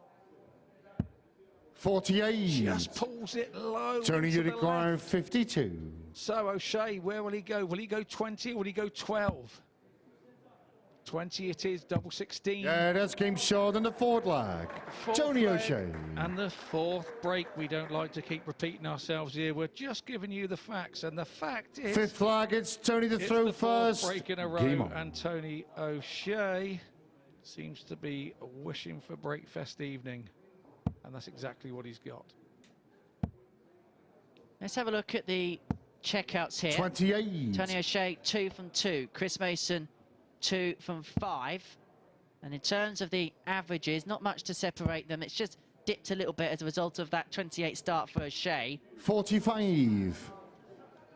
Well, rather than taking the momentum from the break, which is what you see everywhere, Tony's gone and hit 28, but lucky for him, Mace didn't do anything 40. nasty to him. But he hasn't taken his 2nd chance to get away with a decent score in this leg. 60. It's 11 heaven now against the darts. So 11 legs in a row. He's broken, and that's the only legs he's won this evening. 83. You'll be hoping it's not a dirty dozen. He's got to hold at some point in this match because he had the darts in the opening leg. 85. Mace just a little wayward there with his first dart, which we haven't seen from him so far this evening, but these aren't wayward. 140. Tony O'Shea's 2nd ton 40 of the match. These are the distribution of the scores. He's been proficient in the 100+ column, whereas you can see in Mason's scoring power pack a bit more of an even split. Indeed. 60. Now, big chance here for Mason to break once again. A double treble visit will see him mighty fine. 100. Tony, you require 150. So it's O'Shea 150. He'll start on the treble 20. He'll probably stay there. May go ball or down the bottom here. 33. Chris, you require 114. Just a little messy. Talking about messy. 40. You sense that this Tony, is you require 117. Crucial passage in play now. It's double top. He gets a dart. 77. Chris, you requires 74. Leaned into it slightly there, Tony. Now Mace, 2 darts at double 16. That's a superb treble 14. Can he match it with a superb double 42. 16? He couldn't get any closer. Tony, you require 40. To break the chain of breaks. For a holder throw. Which for O'Shea Yeah, tonight? that's game short on the like 5th hen's flag. teeth. Tony O'Shea. You're the most qualified person in the building to say that as well. 6 flag, it's Chris to throw first. Yeah, hens don't have Game teeth, on. mate. Yeah, you're right. Last time I went to the dentist, I thought I did. 131. You are cackling on there like an old mother hen, I will give you that. Welcome to the commentary team, Scott. 100. I won't say Murph told me to do that, but he did. It's the way you do it. I've been listening all week.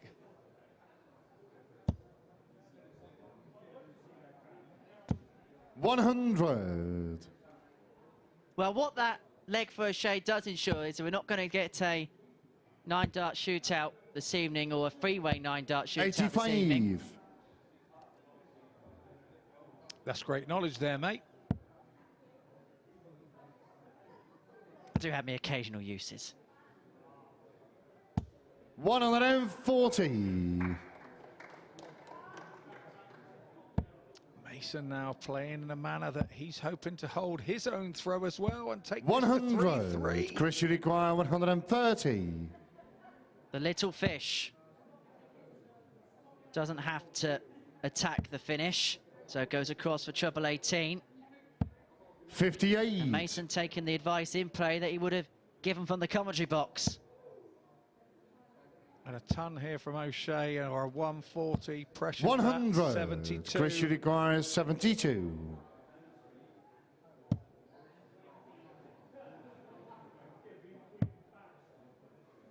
Both of those right on the top of the 16 wire. 32.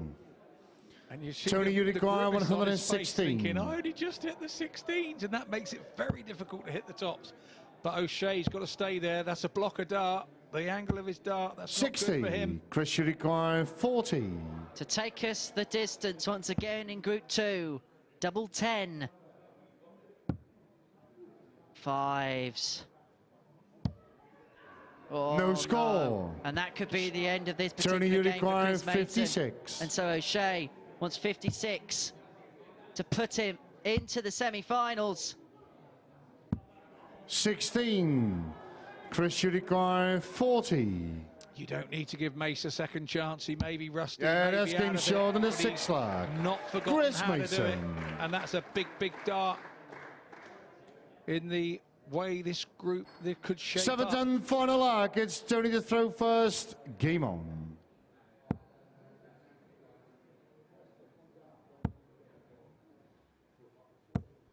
O'Shea had to win that particular leg to ensure there'd be no 9-dart shootout. Mason can still possibly ensure it if we go 4-3.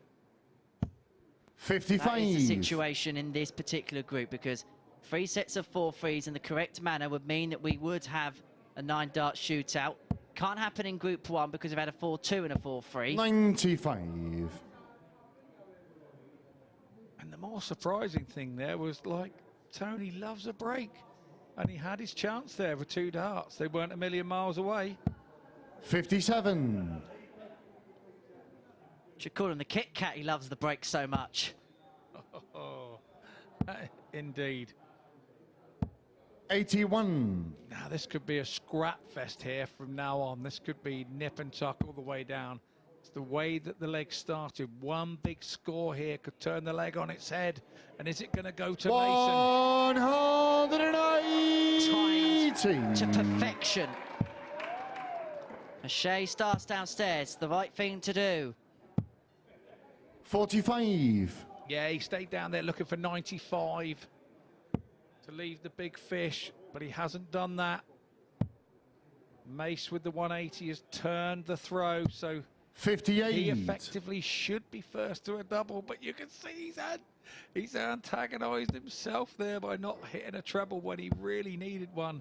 O'Shea desperately needs 100. one with that last start. Chris should require 151. Perfectly for that to do that on the treble 20.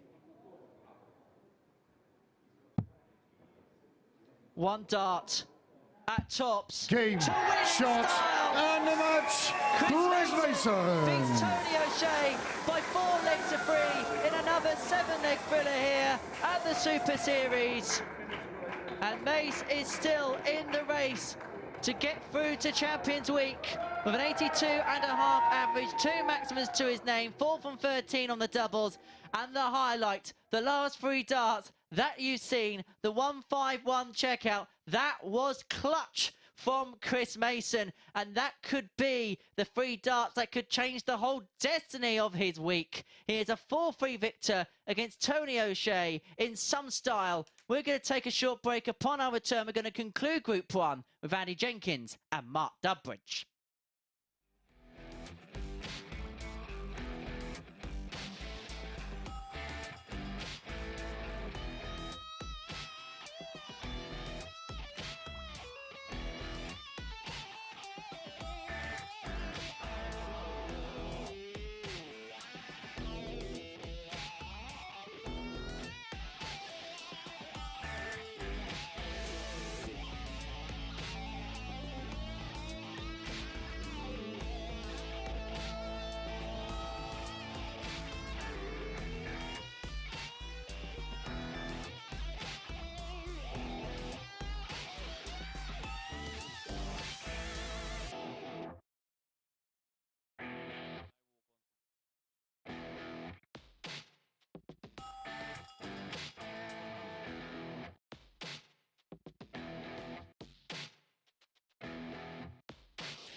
Welcome back to the MODUS Super Series, where we've got a couple of decisive darting duels on the way, because we've had 4 matches here so far tonight, and nobody is through to the semi-finals yet. That's after a win for Chris Mason against Tony O'Shea.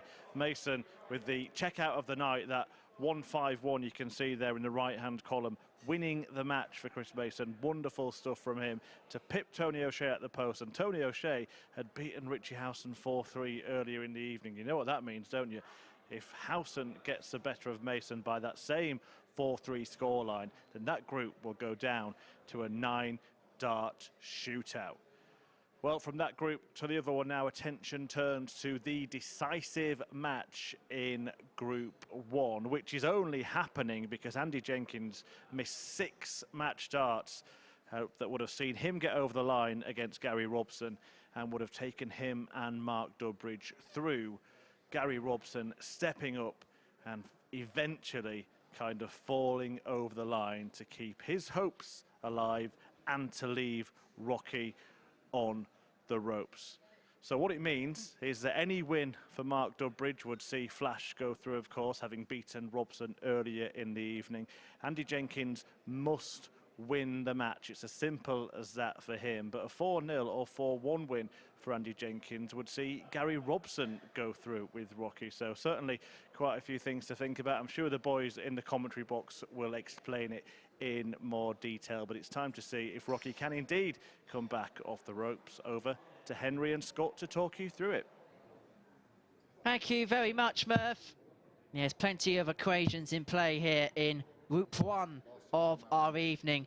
For Mark Dudbridge, it's quite simple. He just needs 2 legs in this particular matchup and he will qualify through to the semi-finals. If he gets 3, he'll be the man at the top of the group, which gives him the advantage of throw in the semi-finals.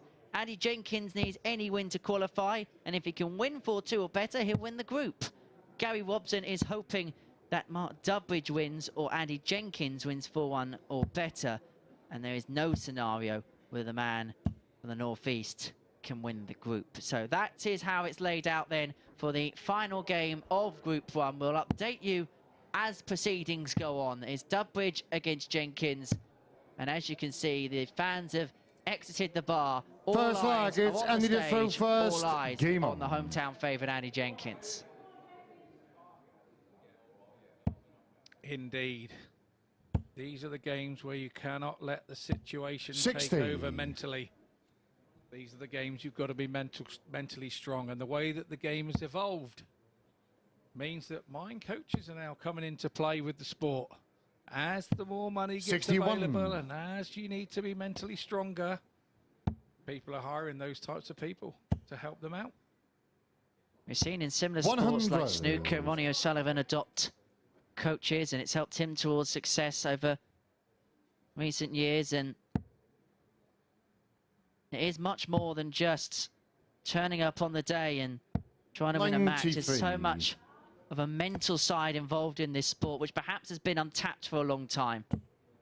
Yeah, I've got a mental coach in Steve McKibben out in Ireland, and he's always there when I need to call him. And, you know, if I have a doubt about anything, I talk to him. And, you know, and I did some work with him, obviously, before 2015 in the way of getting myself through that first round at Lakeside, because it was just a mental block, and he managed that. And 3 years after he got me through the first one, we're in the final. 121. So something to be said for it. And when you speak to those coaches, do you speak about the game itself or the areas around the game? Could be whatever's troubling your mind, really. I think the 123, and you declare 121. Because we hide it all. We try and hide it all when we're up there, and somebody can't help you. 81. If you're hiding Mark, you declare 84.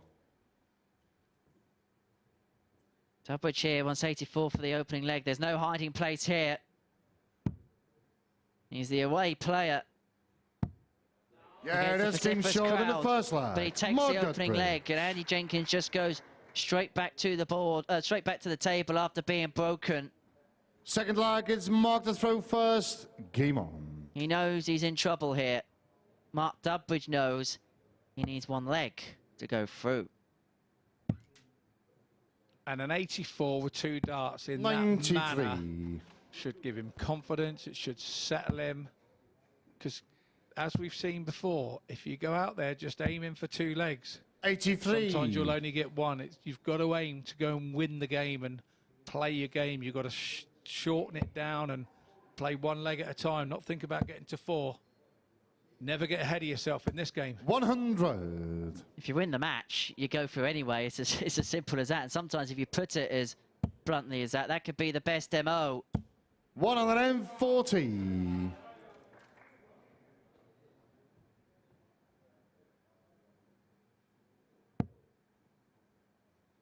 And we are going to see Dudbridge at the World Seniors Championship 98. in February. You can get your tickets for that, incidentally, for the Circus Tavern Affair at dartshop.tv. And I just wonder 41. what kind of threat he may be there. Well, I just seeing his stats, he's only 49. I thought the seniors were up to 50, so he must have a birthday between now and then. So, yeah. And look, this scoring power that he has. 174. If he starts added a few doubles to that first and second dart, like he just did the previous leg with that 84, you've got to say he's going to be a big contender 36. in that. Double 18 for a 13-darter. Yeah, that's Kim Shaw in the second a flash. He only needed 2 legs in this game to qualify. He's got those. Third leg, 2 legs needed to get himself into the semi-finals. If he can get 1 more, he would top the group. He'd have the throw 44. in the semi-finals. It would be the first semi-final. So this is how it works then for the rest of the night. The top 2 in the groups go through. And then the semi-finals will be as follows. It's the winner of Group 1 up against the runner-up of Group 2. The winner of Group 1 throws first. And the massive machine that is Mark Dudbridge comes rolling into town again. And then to finish off the conversation before I was rudely interrupted, the winner of Group 2 will play the runner-up of Group 1. Now then, Mark, what can we do from here? You start to think it when the first one goes in, I can assure you. 100. Done many on the practice board, but never in a game. Keep missing the 24 on tournaments. 40. But that's something we don't have to worry about now. But Dudbridge still has a command and lead here. 2-2-1 plus these. The hometown 43. hero looks in serious trouble here. And look at those averages. That shows you why he's in trouble. 104.5. 137. This has been Dudbridge's best display of the week.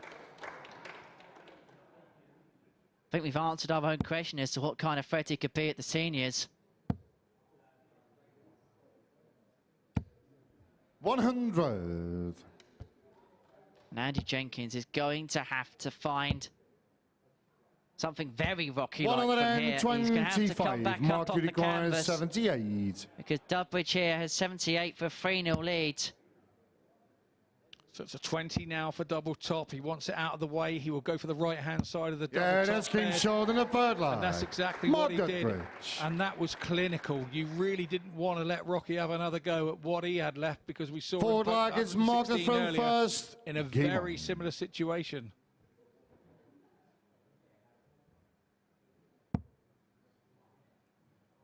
They came to Pompey to pay homage to Andy Jenkins, but 100. Mark Dudbridge is fastly becoming the man to beat this evening. He was the man to beat in Group A. No one could topple him. 100. But is that a sign of hope for the hometown hero? The 180 on a pinhead, it has to be said. You could have fitted another 6 in there. 100.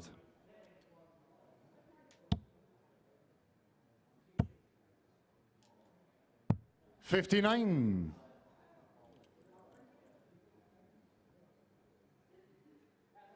Would like to 3-figure score there to back that 180 up. It's Dudbridge now. 180 of his own. 140. Mark required 121. 1-2-1. Got away with it there, Andy. Really needed to go for the 18 last start in case he hit a single, but he got away with it by hitting a treble and left him 1-2-2. 85, and he Dudbridge require has now tidied up 122. and left himself 36, which he's already hit in this match for a leg. And so he returns 90. for a 4-0 win, Mark, you require which would 36. send Gary Robson through alongside Dudbridge. Who has laid down the gauntlet for the rest of the field to follow. Mark Dudbridge with one of the performances of the week, a 103.66 to send home the home favourite Andy Jenkins. 2 maximums in the match, 4 out of 7 on the doubles, and 84 high out. Andy Jenkins receives a rapturous round of applause from the home fans here in Portsmouth, but he departs the scene. Mark Dudbridge is through, as is Gary Robson. We're now going to round off Group 2 after this short break. It's Chris Mason, it's Richie Howson, and every single scenario is still in play.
Well, welcome back to the MODUS Super Series. We are based in Portsmouth, and it is a pair of Portsmouth party poopers that are through to the semi-finals after Gary Robson and Mark Dudbridge have seen off the hometown hero, Andy Jenkins. And it was emphatic from Mark Dudbridge, wasn't it? A 4-0 success for Flash, with his best performance of the week so far. And that's going some, because he's played some good stuff. You can see here 103.66 average for Mark Dudbridge. I think we can have a look at the stats for that. Yep, there we go. 2 180s. Jenkins played well himself, but didn't get a single double. It's a scoring-only average that for Andy Jenkins, because Flash was just too good. And he's looking like the man to beat now here on finals night, isn't he? Let's see how he's feeling. He's talking to Phil Bars. Mark, you've just looked at the stats there and there's a big smile on your face. That was very impressive. Yeah, I guess I made a statement there. That's the most relaxed I've been all week. It was tough for a lot of reasons playing Andy because of our history and the all jumping around the stage and stuff. And I know he's playing really well. So an absolute massive win for me. That's massive. You're known as the party pooper now here in Portsmouth. But like you say, you've set the bar and you must feel really confident heading into that semi-final. Yeah, well, again, we don't know what we're going to get. You know, it's an 85 average, it's a 93 average, and now I've hit a big average, a decent average, and I felt really calm. So, you know, let's see where it goes. It could all go wrong, or it could all go right. And but yeah, I'm feeling buzzing, I think is the word. You're going to go back to the practice room and watch, obviously, because you don't know who you're going to play yet, all on this game now. No, well, it is what it is, isn't it? You know, I was kind of hoping Andy was going to win earlier against Robbo because that would have put me through. That lumped a whole lot of pressure on the game that I was playing in, me and Andy. And I guess I just coped with it pretty well. So, you know, what comes along, what player comes along, if I can be calm, be considered, I think I'm going to be difficult to beat. Mark Dudbridge, congratulations and look forward to seeing you in the semi-final. Thank you very much. So one Bristol boy through, another one looking to follow as Chris Mason gets back on the hockey now. Mace took out that fabulous 1-5-1 to win the match against Tony O'Shea in a dramatic last leg decider. Mason coming up with the checkout of the night and thrilling the fans here at the Super Series. But in this group, well, anything could happen. If Chris Mason wins, he knows he is through. But if it goes 4-3 to Richie Howson, watch out, because we could get another three-way 9-dart shootout. Let's get the action underway and see how it all unravels. Over to Scott and Henry in commentary. Thank you very much, Chris. Every single scenario is in play in Group 2. And as you mentioned, the possibility of a 9-dart shootout. That'd be some way to kick off your commentary career here at the Super Series, Scott. Absolutely. I mean, there's nothing more gripping than that. And, you know, that would be nice if I was a lucky omen to get that. But the players won't thank me for that, because I bet that's the last thing they want to be doing. It'll be drama for the crowd. Now, this is the scenario, as Chris mentioned a moment or so ago. Chris Mason will qualify with any victory and would send Tony O'Shea through with him. A win by Richie Howson, 4-0, 4-1 or 4-2, would eliminate Mason, and Howson would go through as the group winner. First leg, it's Chris is through first. Second. Game on. Howson 4-3. The drama would have only just begun. Well, it's one man from the West Country already through. Can his fellow Bristolian seal 26. The deal here? And he's going to have to find a little bit more than that. What a brilliant commentator's curse by myself there. Sorry, Mace. All my fault. 36.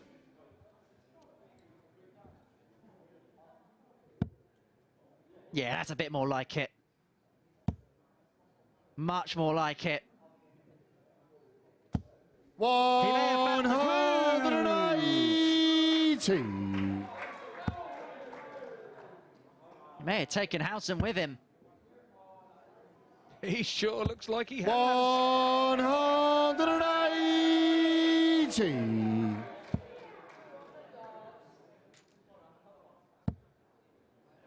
Oh my goodness me.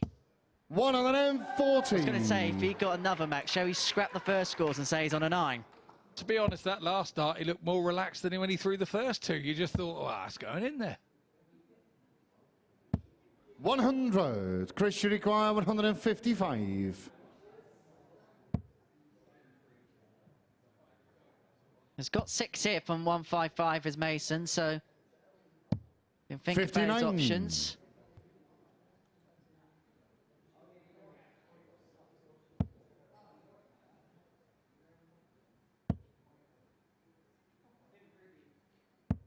60. Chris, you require 96. So we'll start at the top here. Chance of a 14 darter, not now. He'll stay there. That's a lovely lie. Oh, that's unfortunate. He'll come down 56. to the 16s. Richie, you require 125. He gives Howson a chance at the 125. He will start on the bullseye. He's got the 25. It will be treble 20. He just misses it. 80. He'll probably stay 105. there. And that's a good Chris, you last require 40. It piles the pressure on Chris Mason. He says in commentary, pressure is for tyres. Yeah, that's came short in the first he's lap. right after all. Chris Mason.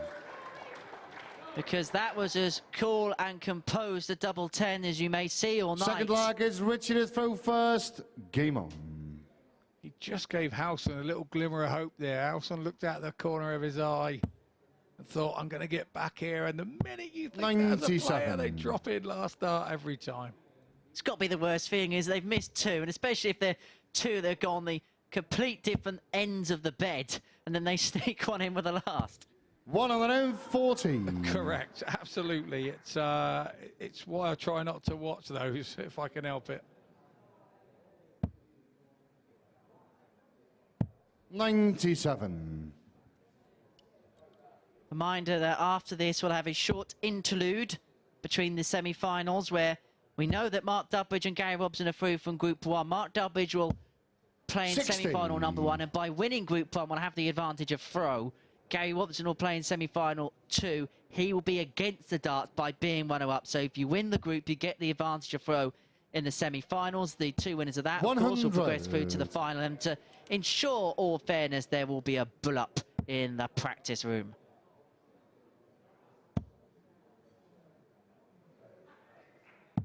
$97.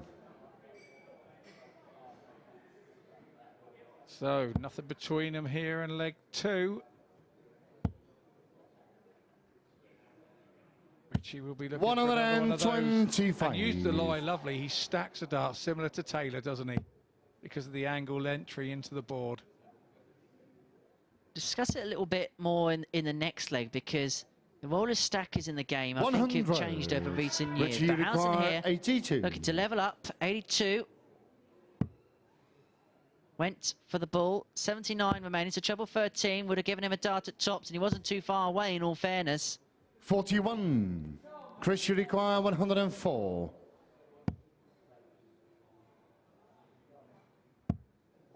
Two 16s for a breaker throw. 72. But the chance goes a begging for Mason. Richie, you require 41. As he lets out a groan when it left his hand.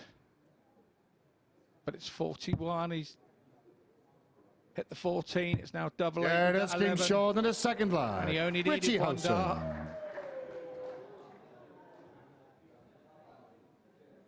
Third One lag, it's dart was Christopher all it first. takes. Game on. And the possibilities are still all there in the group.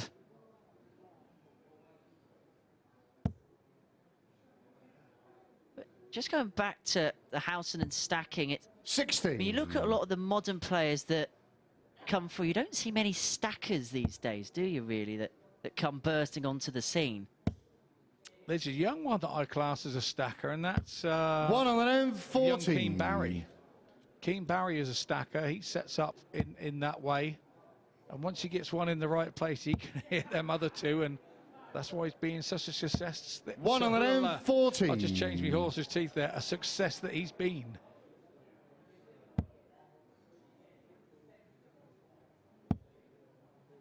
Played in the original Icons of Dart 41. series back at home in 2020. Well, I say back at home. I think he spent a couple of weeks out in the Czech Republic or something like that for a time.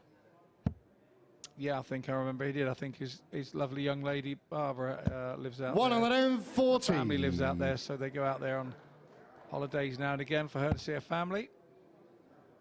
But going back to the stacking, the way that Richie stacks, it's because he gives a lot of air. It's 140. Chris, you require 161. Rather than a forceful stacker, if that makes any sense.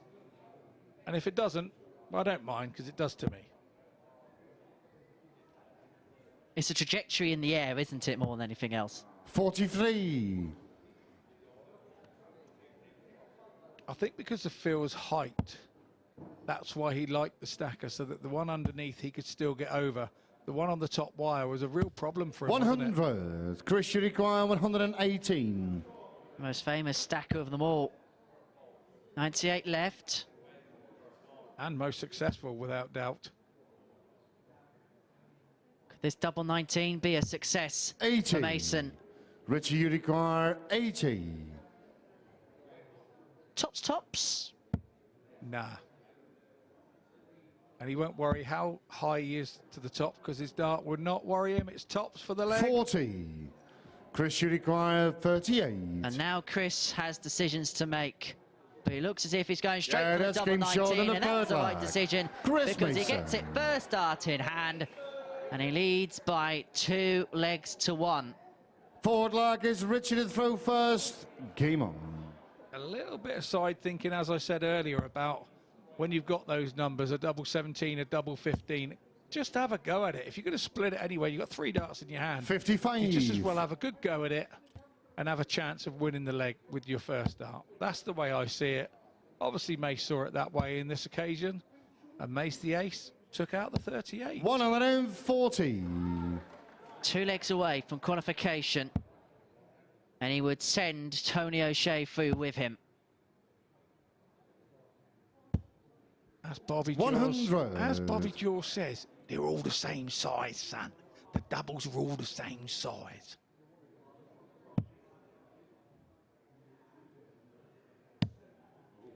$30. That's probably the best impression done on the commentary box this week, but I've got to be honest, the bar was set quite low. I ain't got the gold to back it up. Let's put it that way. 140. You've come in the Chris Mason shirt tonight, that's for sure.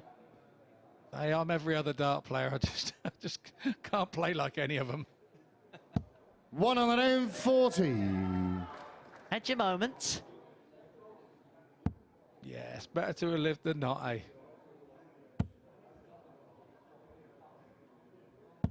140. Well, Howson's been living the year of his darting life and getting himself through to champion, so he could be another tick off the 2022 tungsten bucket list.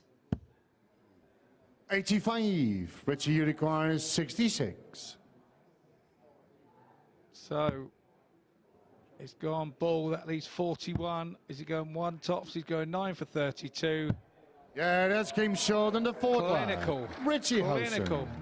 Didn't even give Mace a sniff. And here we are back at parity. Fifth leg, it's Christopher 2 legs first. apiece. Game on. We're at the halfway stage of the match. A pivotal few legs in shoe. Let's have a look at the tail of the tape in this particular matchup.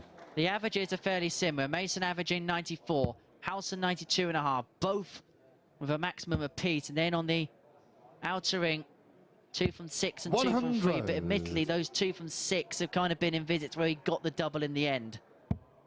Yeah, agreed. Yeah, agreed. And those 2 look lovely to thunder 100. into. Absolutely, they were perfect for the third chart, treble 20. Gives himself a 140 lead. And a good lead now if Howson 60. doesn't hit. And he doesn't. So Mason in leg 5 is 80 ahead plus these. 139. 1-2-2 for Mason to make it 3-2. Howson's looking to apply the pressure on, but he's going to give Mason 6 at this juncture to go 3-2 up. 122. Yeah, 6 from here. So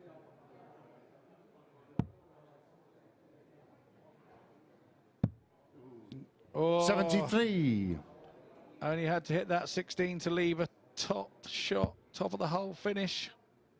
He has time, but a double treble visit here. 99. Chris, you require 49. Would not want to risk Howson getting a go at this. So it's 17, it's double 16 for Mason. Yeah, that's game short in the fifth flag. Chris Mason. Convincingly hit with the first dart. More convincing than when he went Sixth for the flag single is Richie 16. to throw first. Just 1 throw Game on. earlier. It's funny how it works like that, isn't it? I mean, look at the averages here. This is a proper Tungsten tear-up here at the Live Lounge. Mid-90s averages, really good standard. Absolutely, you know, absolutely. 134. averages at your county game in old money that everybody used to look at and go, whoa, what a game.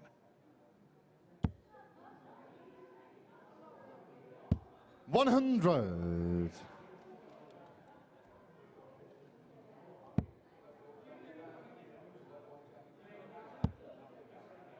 That's a great dart from Mason. Another one. 135. Oh, it will start the janglers going for Howson. Oh, no, it hasn't. It's just rattled his mojo. 121. Legs in the offing, but Mason's looking to make inroads. 80. Oh, that is desperately unlucky. I would say Howson had 6 from here, but we saw Mason take out a 151 to beat Tony O'Shea. 140. Chris, you require 152. That hurts when you've got that one drop out and then your opponent goes bang 140. You start thinking, ooh. 58. My luck's not Richie, you require 44. 44 for Howson. 2 16s. Yeah, that's getting short in the 6th leg. And Richie so Howson. it is leg 6 of this group. The scenario is exciting. 7-10 final leg. It's Christopher first. Game on. If Howson can break, cue the drama. We haven't had a breaker throw in this game yet, 41. I don't believe, so that's not a good start from Mace the Ace.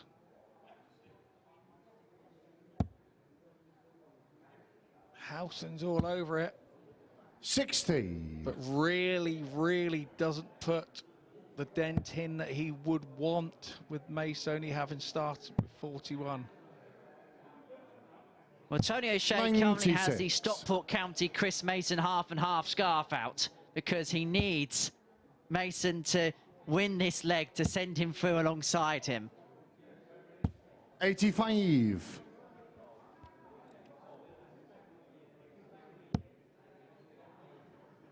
The margins are tight in this old game they call darts. No matter where you're playing 81. No matter whether it's up the pub on a Monday night, or down your local club on a Wednesday, or even in Portsmouth at the Super Series Live Lounge venue. 60. These odd legs are so important.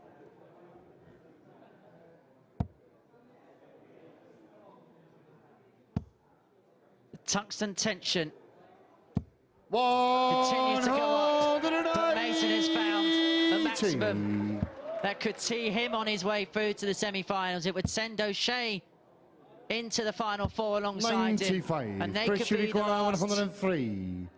3 darts Howson throws this week. 84 remaining. 64 remaining. 55. 48 points away from a place in the semi-finals. Howson really needs a big 60. treble here. Chris, you require Hasn't 48. So Mace should get 2 to win this match. Double 16.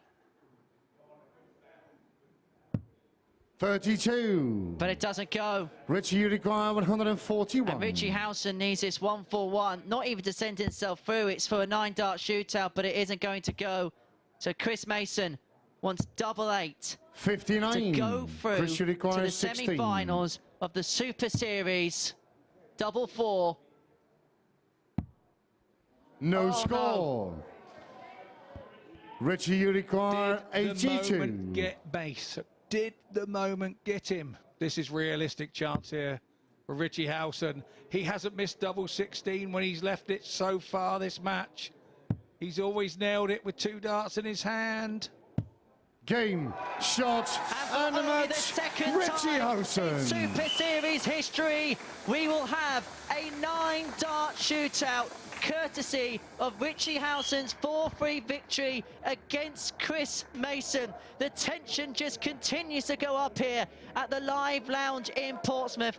Let's have a look at the match stats from here first. Howson with an average of 89.3, Mason 90.5. 2 maximums to Mason's name, 1 to Howson, 4 out of 7 on the checkouts, 57%. It was 3 from 11 for Mason, and that is why we are going to the ultimate tungsten scenario at the Super Series. For only the second time in the competition's history, we will have a 9-dart shootout to see who will go through from Group 2. It will be between Richie Howson, Tony O'Shea, and Chris Mason, and this is how the scenario works. All 3 players will be up on the stage together at the same time. They all get 9 darts. The 2 highest scoring players will progress their way through to the semi-finals. The player with the lowest score will be eliminated from the Super Series in the cruelest, the harshest of circumstances. But here at the Super Series, it always comes down to the finest of margins. And so, for only the second time in the competition's history, we will have a 3-way 9-dart shootout. The happiest 2 people in the house about this will be Mark Dudbridge and Gary Robson. They will await who goes through from that 9-dart shootout. Dudbridge will play in semi-final number 1, Robson in semi-final number 2. And so, let the drama begin of the 9-dart shootout after this short break.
Welcome back to the MODUS Super Series. There's been a slight delay here because we have got some darting drama ahead. Just sorting a few things out. The bull-up for one for the second 9-dart shootout between 3 players, all having 4-3 victories in their group. Tony O'Shea, Chris Mason and Richie Howson about to battle it out. The 2 players with the highest score will go through. I can tell you that Tony O'Shea won the bull and elected to go second. But without further ado, we will get the shootout underway. Over to Henry and Scott.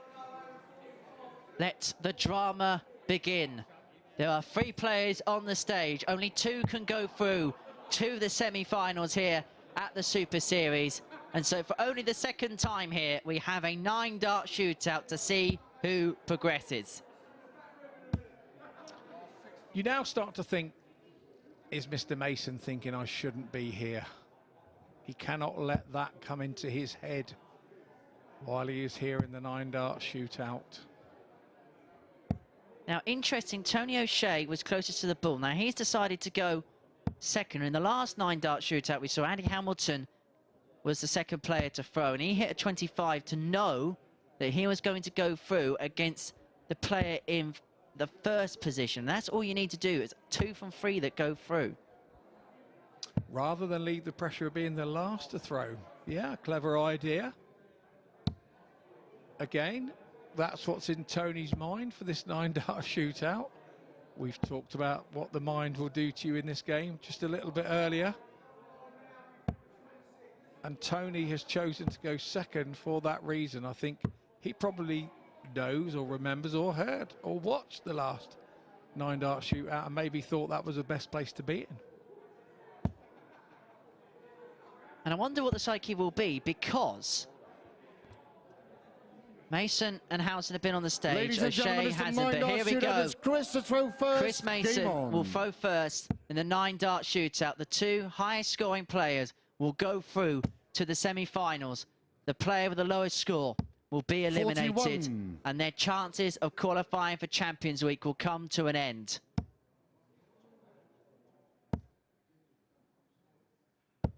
$85. Mason starts 41, O'Shea 85. It is advantage silverback here.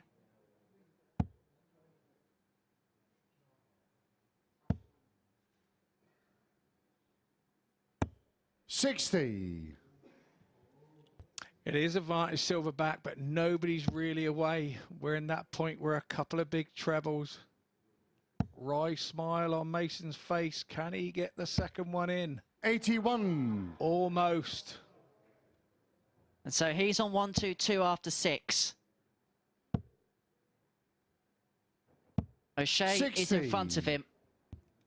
What can Howson do here as we approach the final round of throws?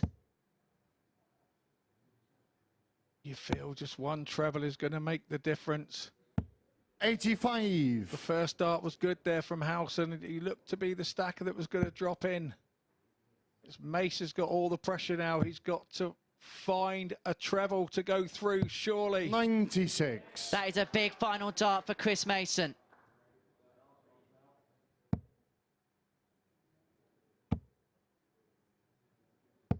$60. And that 60 means that Chris Mason is through to the semi-finals.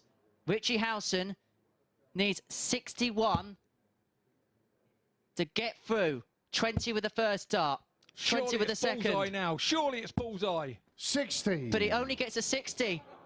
And so after that, we're tied again. And so we still cannot split the players because Chris Mason's through.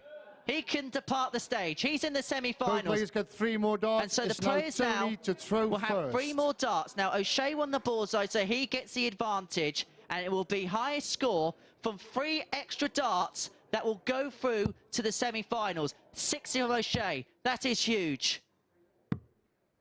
90. This is... Richie Howson, the penny has just dropped with him to think that what he should have done. Then when O'Shea hit the treble 20, he was grimacing in the background. And that is it. 30. That Game shot is and the it. match. And so Tony O'Shea will join Chris Mason into the semi-finals. We went into overtime in the 9-dart shootout, and it is Mason and O'Shea who go through. Richie Howson departs in the cruelest circumstances in history. Wow, yeah, what drama here at the Super Series. Once again, a 9-dart shootout, but that one was the most nail-biting. Last time we had a player going through on 1 point. This time, Richie Howson didn't think about going for the bullseye. Could have got ahead of Tony O'Shea, and he was made to pay. It's Mason and O'Shea that go through to join Dudbridge and Robson in the semi-finals, and we'll have them for you after the break.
Welcome back to the Super Series here at the Live Lounge in Portsmouth. Scott Mitchell alongside me. It has been a dramatic evening, hasn't it? Nothing was decided until right to the death, and then that 9-dart shootout. What about Richie Howson not going for the bull 25?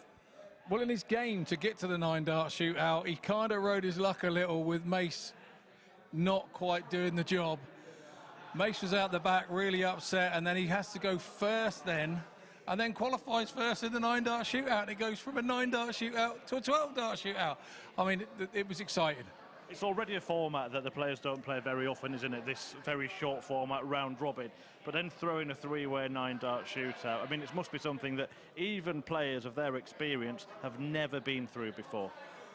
They haven't, and of course, there's no way that you will know how to deal with that pressure. It really is. I would imagine if you get to that position, you've just got to try and relax and throw 3 practice throws, because I think if you overcomplicate it and you overthink it, you're only then going to stop yourself.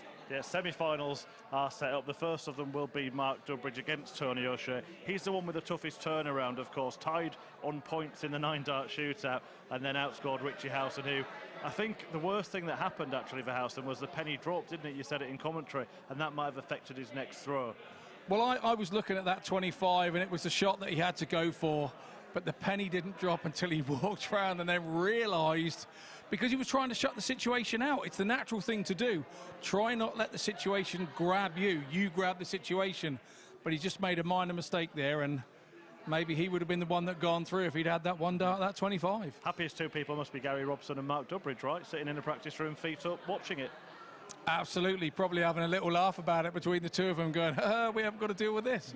Yeah, so we do have the semi-finals. Mark Dudbridge and Tony O'Shea is the first one.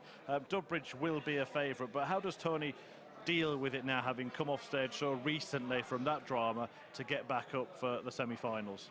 I don't think anybody of Tony's magnitude will have a problem with that. I think that, you know, the excitement of that has been going, and he'll want to get back up there now while he's still excited. And the semi-final after this will be Gary Robson against Chris Mason, who was able to walk off stage and watch the end of that one. A little note for you, Scott. Chris Mason is actually rotated to commentate next week. Are you busy next week? Yeah, I think I am. I think I'm at a Pro Tour next week, so I'm sorry, folks, I won't be able to be here. Yeah, Mason could be through to Champions Week. That's what all the players are playing for now. The £5,000 first prize and the right to play at Champions Week. Come on then, Scott. 4 people left. Give us your prediction and your reasoning for it. Do you know, my heart says Dudbridge because of just the whole way that he's been scoring. And tonight, he's matched that with those doubles. That 103 average was a big thing to frighten the other players.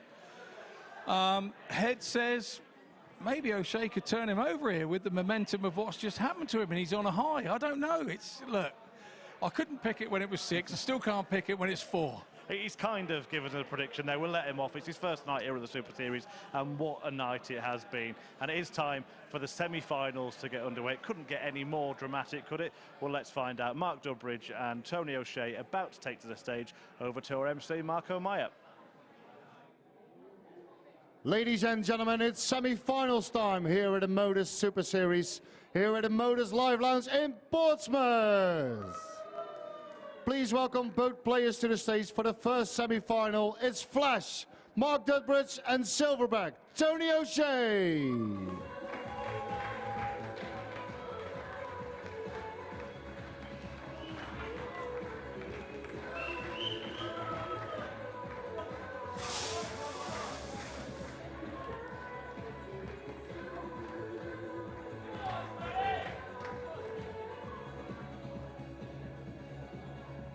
If you think the darting drama is over, well, it may have only just begun. Following that magnificent 9-dart shootout that went into overtime, a group that could have not been split any finer. We enter the semi-final stages here at the MODUS Super Series. Mark Dudbridge and Tony O'Shea take part in semi-final number 1. O'Shea here having finished second in a tie-break to the tie-break, if that makes sense. And then Chris Mason, who won the 9-dart shootout, thus becoming the winner of Group 2, takes on Gary Robson in semi-final number 2. And I just wonder, Scott, that the players in Group 1 would have watched backstage, and it'd be even more important in Gary Robson's game against Chris Mason. this has been a long gap now between games, a gap perhaps they didn't expect. What do you think they would have done over that period to get themselves ready?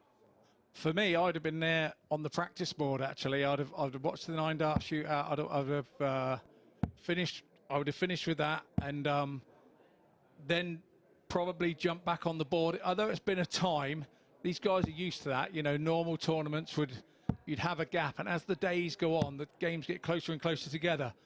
But I would have been on the practice board and making sure that I'd prepared right. I'd made the semi-finals. That would have been my chance start of the day. And, yeah, that's where I'd have gone. I think we're just waiting for something technical. So let's have a little bit of a chat then about what we have seen this evening. Let's just go back to that 9-dart shootout. Well, I'm actually telling a lie because it wasn't a 9-dart shootout. It turned out to be a 12-dart shootout. And I don't know whether actually in history, I mean, I'm thinking off the top of my head, I'm sure there'll be some statistician somewhere that could probably come up with a hypothesis whether a 9-dart shootout has ever in history gone to overtime. If so, then my word, I'd love to see that on YouTube somewhere.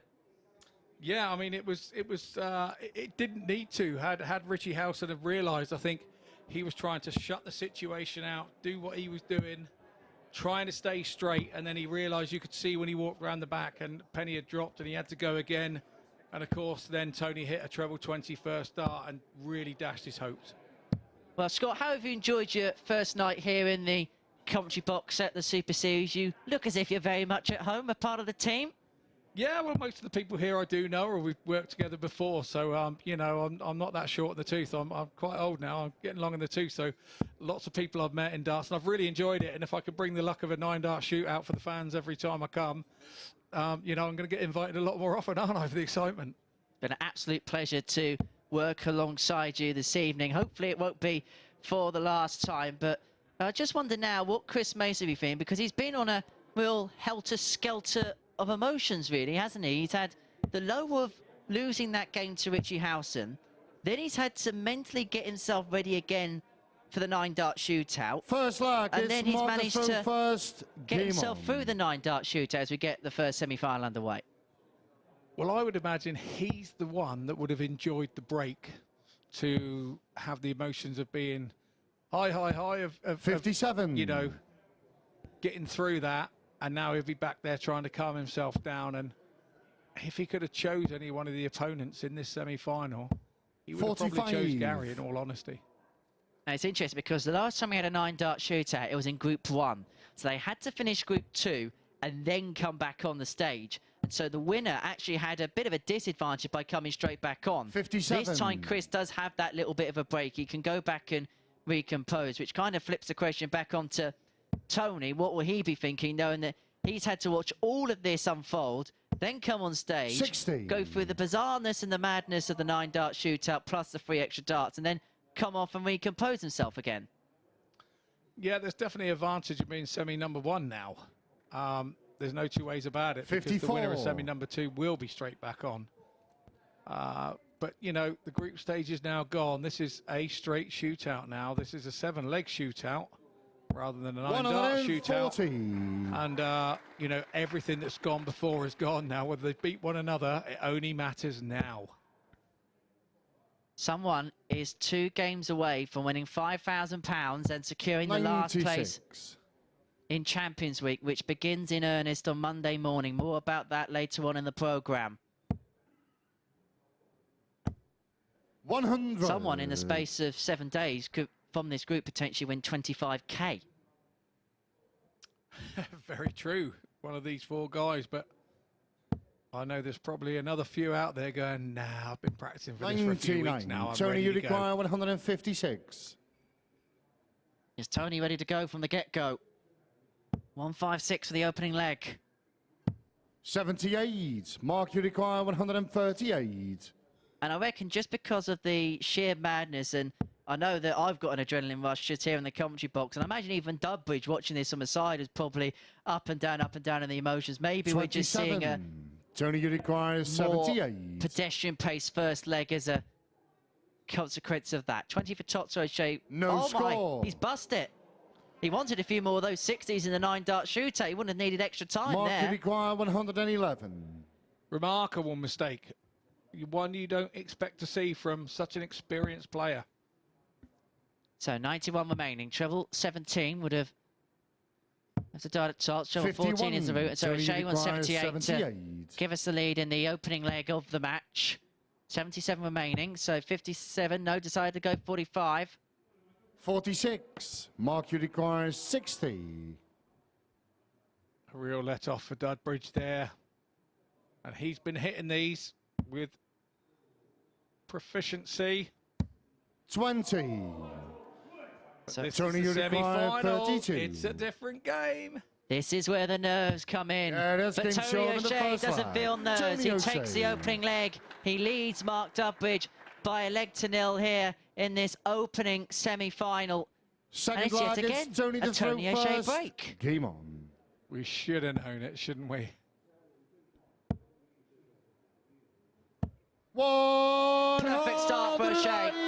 A maximum start for O'Shea. Has he just rattled the fire? One. Dudbridge, and it seems that he has. They're following each other on here. 59.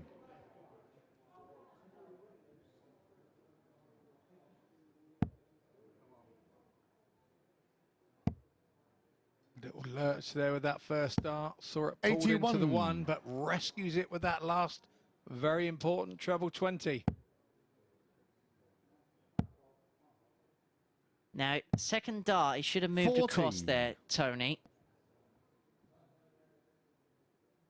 He's himself on the Richie Benno score, 2-2-2. 100.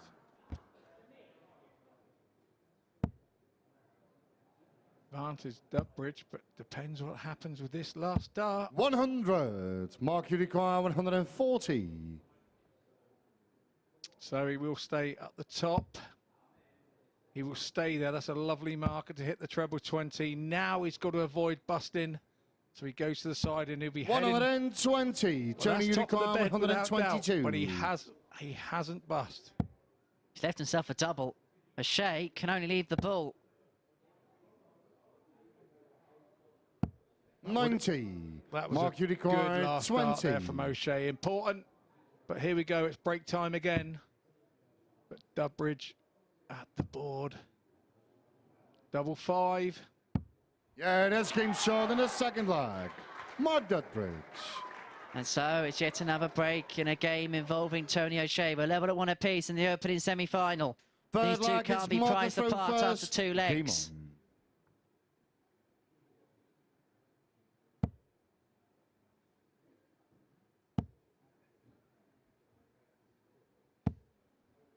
Good start from Dudbridge, backing up his break of throw. Our resident spotter here, Owen Binks, who's done a brilliant job this week, as Tony O'Shea does a brilliant job of piling in his second max of the match, and second time at the start of legs as well. But Owen was saying that in the little break that we had between 39. the pool matches and the semi-finals, whilst you were up on the balcony with Chris, he was having a chat with Richie, and we were discussing in comms during the 9-dart shootout about the 60. possible switch to the 25. Well, he thought, well, the 25 is a small target area. If he missed at any segment of the board, he'd be eliminated. So he decided to stay up on the 20s in the hope that he'd get himself a treble, and that'd be enough to get him. And 60. of course, the single 20, which is a bit more of a guarantee than when you're going for the 25 and you go outside, would mean we'd have a draw and a subsequent further 3 darts. Yeah, catch-22 situation. I see 40. what you're saying, but they've thrown a lot of darts tonight. You want to back yourself, and if you were going to go out, I'd rather no guts, no glory, I think they used to say. Showbiz Scott. 84. Yeah, I always say that, but I'm the one that's so, you know, laid. The most dangerous thing I do is walk around with my shoelaces undone. Never take another risk more than that. Is that why you're wearing Velcro 100. tonight? Absolutely, the best Velcro you can buy as well. Well, O'Shea is on the cusp of yet another break. Very much so now after that slip from Dudbridge. 81, Moved downstairs, Tony gets himself a crucial last 121. treble into the 19s, and so 1-2-1. Surely he's got to go the 11 route. He has. Bullseye for O'Shea. Yeah, that's game shot in the third smack, leg. bang, Tony centre. O'Shea. A 1-2-1. And yeah, guess what? It's another break. Forward leg, it's Tony to throw first. Game on. Yet another key and crucial finish for O'Shea as well. His timing in parts tonight has been absolutely impeccable. 24. It's like he's asking himself to get himself out of the mire. And he is one of those that has always done that and had a career based upon that. 177. And we've just seen him have a poor start and allow Dudbridge to come straight back in. And now here we go. 100. That'll do as a response. That's his third of the match. But we might be seeing more from Mark. Plenty more from Mark. 140. You could have a 9-dart shootout and a 9 in your opening night on commentary, Scott. Could well have done, yeah. 59. Honestly, they start calling me Lucky Scott then, but I just can't be lucky for myself.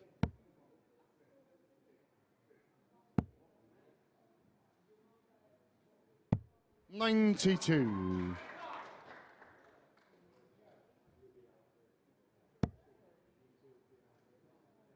This is a very determined Dudbridge who has said, well, you've broke me. I'm coming straight back at you, mate. 90. Mark Unicorn, 92. Good board management there from O'Shea. 72. Will he go the 12 route? Oh, no, he stayed there. 39. 2 mines. Tony Unicorn, 148. The door ajar. And it's just been blown straight back shut. 44. Door is open Mark for Unicorn, Dudbridge 53. to bring us back level at 2 apiece. You can't prize these 2 apart in many.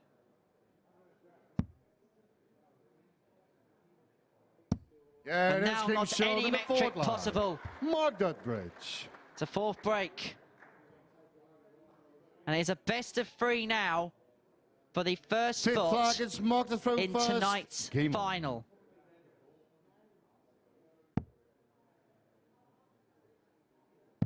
One player now is 6 legs away from £5,000 and Champions Week potentially. Oh, very good with your counting. I don't know how you do that. 140. Please don't say that too loud.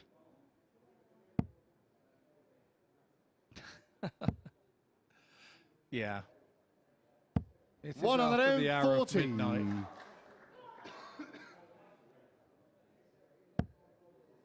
And no, I will not ref. I'll leave that to the experts like Owen and Charlie and Marco.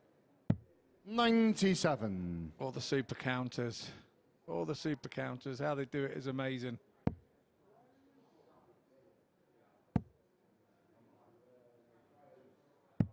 $42.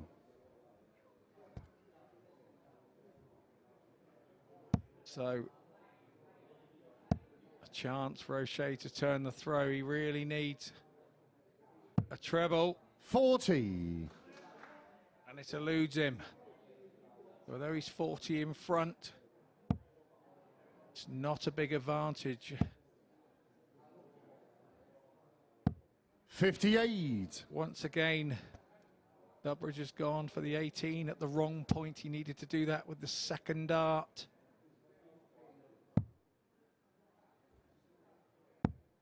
$38.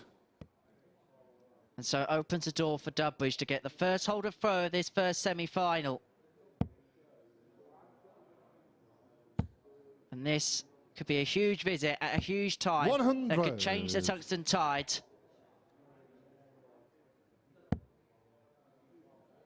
That first dart is plumb for O'Shea. Couldn't follow the line. 82. Mark Unicorn, 104. Strange move, that one. I thought he just stood where he was and thundered into that, but it's 104 apiece. It's a 104 shootout now. Double top for Dudbridge. 64. Tony, you require 104. High, wide and handsome, that one from Dudbridge. So it's O'Shea now. Where's he going? Is he going the same way? No, double 16. Yeah, that's game short in the 5th lag. And Tony another O'Shea. ton plus checkout at a crucial time for Tony O'Shea. His timing on the doubles 6th lag, it's Tony to throw can first. only be commended. Game on. At times it's been faultless. Well, it is faultless. Have a look at the double stats. 3 from 3 for O'Shea. 95.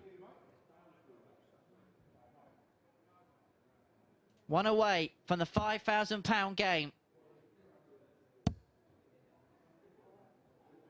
That means 43. He would have to hold his throw, Henry. And at the moment, once again in this match, he is the breakback king. Well, the good news for Tony is he can actually 81. break in the last. Well, there is that. But in this situation, I'd still fancy myself throwing first. Well, if Dudbridge comes up dry with the last 60. dart, it is advantage O'Shea with the darts. Yeah. He's 7-3 ahead, plus these. 60.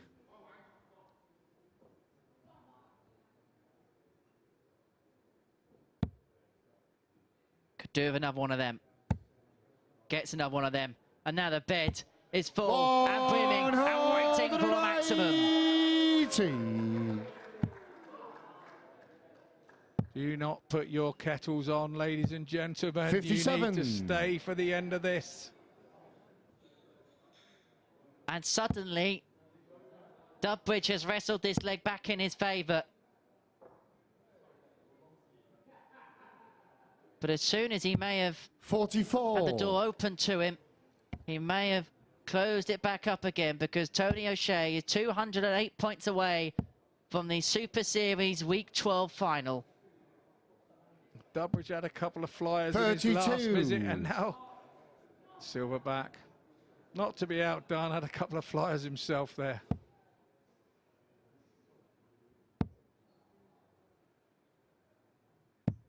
$54. He's himself on Shanghai. O'Shea would love a 140 right about now. It's just a little rush, that second dart. 67. Once again, he's gone the ball route and Mark, missed. you require 120.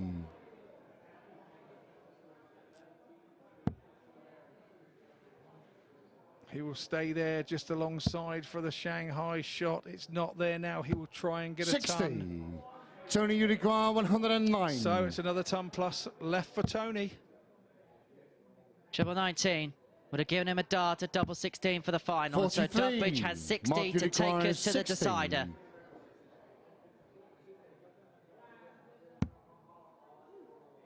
So he was high with the first. It's double 10 now. Is he going for double-double? Yeah, that's game shot in the 6th lag. And look how important Dudbridge. that was to him. Sometimes it's a sign of relief that you're still in it, because at that there were points in that leg where it never looked like Mark was going to get to a 7-10 double. final lag. It's Mark to throw first. Game on. And so both players' weeks are on the line right here, right now. They would have set off on their respective journeys on Monday morning, hoping to be in the big money match. 101. Both of them are 501 points away from doing so. Well, Dudbridge now 400. 55. And O'Shea has given the advantage to Flash. O'Shea had a treble visit, but it wasn't the visit that he was looking for, or the treble. And now 36. Dudbridge has chucked up there a bag of nails and been a bit scrappy. And the door is open once again for O'Shea. 60. But the harder you try, the smaller that treble 20 becomes. You can sense the nerves. It is palpable, not just on the stage, but now within the crowd. A hush descends upon the live lounge. 80. Every treble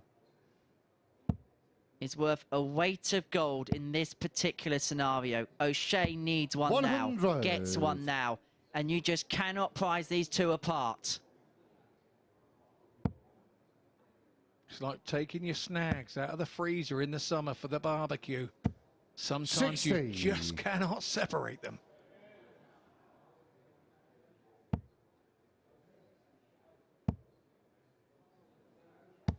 $60. And that could be the visit that lets Dudbridge in, that opens the door, gives him the chance to put him within reach of the final. However, that is the worst possible visit at the worst possible time. There was definitely a bit of shoulder in two of those darts. O'Shea will compose himself now. Say, come on, boy. He's letting you in. Looks like he's going to go for the 18. No, he didn't. He stayed up. So 126 will mean he only needs to hit one treble, while Dudbridge is back on 199. He will stay down, I would have thought. 96. Tony, you require 126. So O'Shea, first to a finish.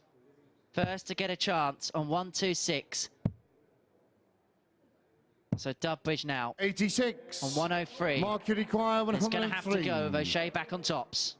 How massive will that treble 16 be for Tony O'Shea? So it's treble 17 to save his. It's double 16 for the match. 87. A width of a wire away. Tony, you and require O'Shea returns 40. for tops. Game, And the shots, silverback and the match. is in Tony to O'Shea. the final. He is one game away from qualification for Champions Week. Mark Dudbridge had one dart at double 16 to get there himself, but those 2 ton-plus checkouts for O'Shea swung the tungsten tide. His timing at times was absolutely impeccable. And so, Tony O'Shea is the first man through to the final tonight. We are now going to find out who he will face for the £5,000 top prize. It's Chris Mason against Gary Robson after this short break.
Well, what a night it's been here at the Super Series. This is the place to come, isn't it, for tight, tense tungsten tussles, and most of them have involved Tony O'Shea, who's just booked his place in the final. A 4-3 win against Mark Dudbridge. Brilliant checking out from Tony O'Shea. That's the reason why he's there. 80% on the doubles, a 1-2-1 checkout in there as well. But Flash did have that chance to win the match, didn't he? A missed start at double himself. What an evening, though, it has been for Tony O'Shea. He's been involved in 3 matches that have gone the distance, 4-3 in legs. He was then in a 9-dart shootout. That went to extra time because it was a dead heat, and now he's in the final. An incredible night so far. Let's hear from him. Tony, what a roller coaster of a night it's been so far. Every game gone the distance, a 9-dart shootout, and now you're in the final. What are the emotions like right now? Just tired, really. Again, I think there was too much respect there with me and Mark. I mean, we've known each other forever, and I think we gave each other too much respect. There was a bit of snatching going on, but I managed to snatch a few doubles in when it mattered, and that was the only difference, really. The 9-dart shootout, have you ever experienced anything like it? And for those that don't know, what's it like up there on the stage in that situation? Well, to be honest, you're sort of in a no-lose situation, because if you do go out, it's because, you know, you've done all right.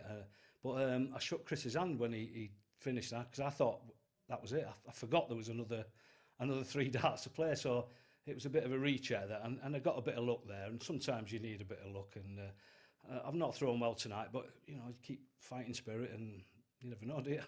1 game to go, how are you feeling? Exactly as I did on Monday. Nervous, scared, a bit frightened, but I'm here and I've got a chance, so who knows. Tony, congratulations. Cheers, mate. Well, we're enjoying it, Tony, even if you're not, but it's going to be a fantastic final. First of all, the second semi-final to get out of the way and see who takes on Tony O'Shea in that final. He's talked about scrapping. Gary Robson, his good mate, has been scrapping all week, hasn't he? But Mace the Ace, the big story of the Super Series this week, putting down the microphone and picking up the darts for the first time in over a decade in competitive, televised action, and he's now 1 match away from booking his place in Champions Week and needing us to look for another commentator. Can he do it? Can he get to the final? Let's find out, shall we? He takes on Gary Robson, and Marco Meyer is ready to get the semi-finalists on the stage. Good evening, ladies and gentlemen. It's semi-final time here at the MODUS Super Series, here at the MODUS Live Lounge in Portsmouth. Please welcome 2 players to the stage. First of all, Mace the Ace, Chris Mason, and Robbo, Gary Robson.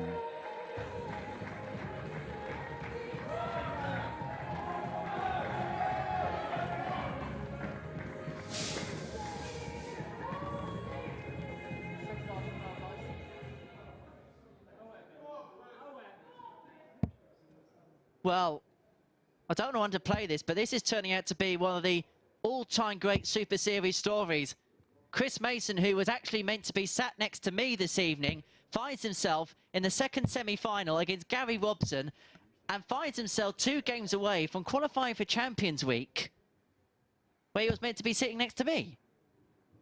And you find somebody of similar age, not a similar size, and in a Mason shirt. So I did my best to replicate Mace.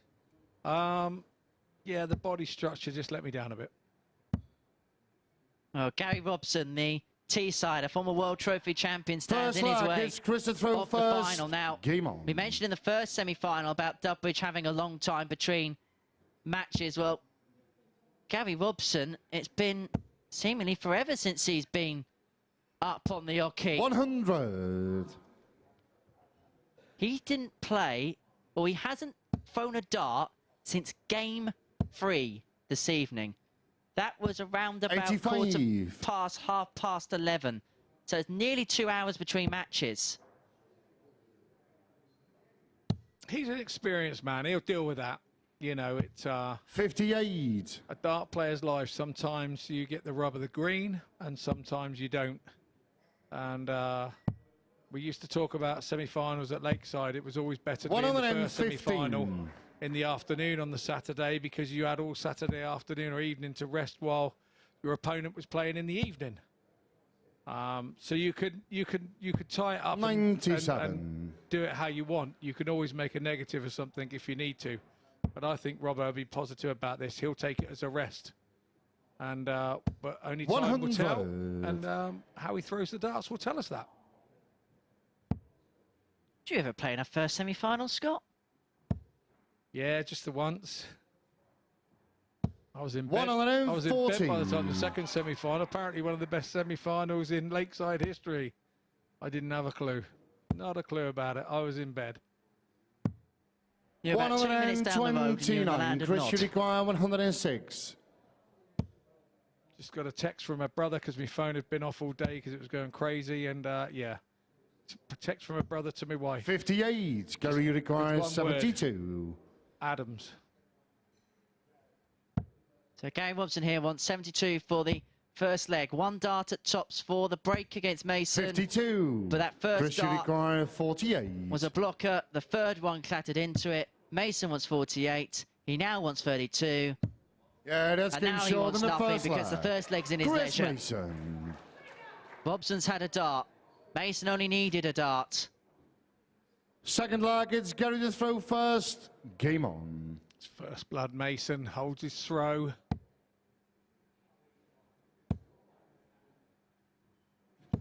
Robbo's darts have changed slightly since I last saw him play.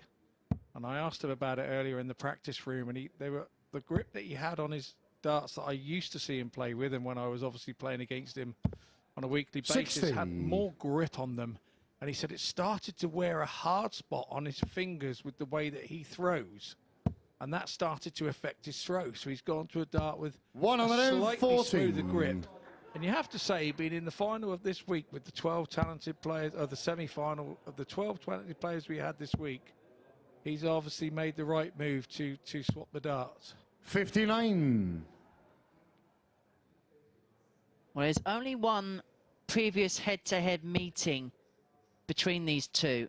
And this is quite a crucial one because this came in the World Masters where Chris Mason won by 2-0 in the last 64, which back in the day was the stage before you qualified for the TV. 123. Live here on Sporty Stuff TV, 21 years later. And those were best of 3 sets as well, not best of 5s with the World Masters. Robbo must have been a young man back then.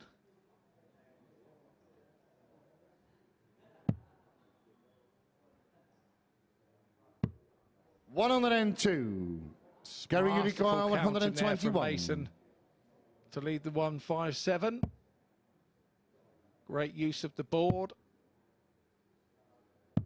81. Chris, you require 157. Sometimes these shots are easy to see when you're watching, but they're not easy to pick up when you're actually throwing.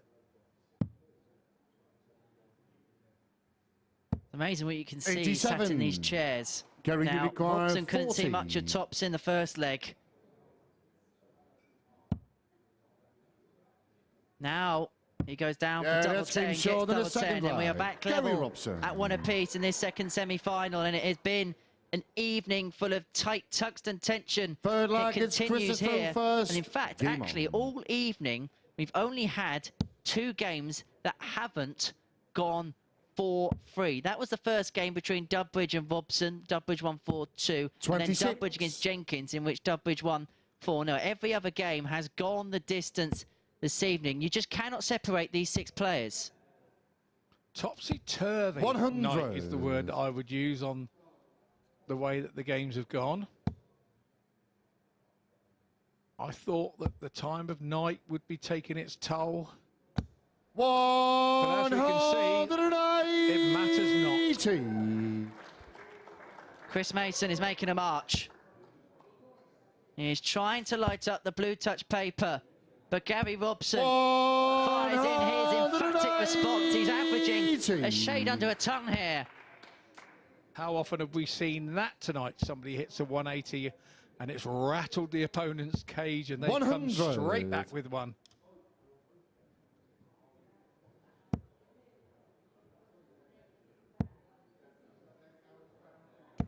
$85. He won't be too happy with the last dart. It's left on 136, but there was definitely room for more in that bed. And so Mason then on 195. Hey, had 41. options there, decided to stay upstairs. Gary Uniquire, 136. Needs himself on 154, so Robson back for 136. And that's a good start for 136. Oh, double 8. Yeah, that's game short in the third leg. What Gary a shot. Robson. That is under pressure for a break. And the nod of approval from Chris Mason as Forward well. leg, it's Gary to throw first. Game Class on. under pressure. And Robson has his support in the crowd. And they are warming on every single dart from this point onwards. 121. And with shots like that comes the confidence on your next visit. 85. Saviour, treble 20 there from Mace. Bit of a 41. flick of the wrist there from Robbo in that first dart. Bit of tension. When the first dart hits the bed like that, it's usually a nice lie. 125. It says come and get me, doesn't it? That first dart, it says come and get me. 97.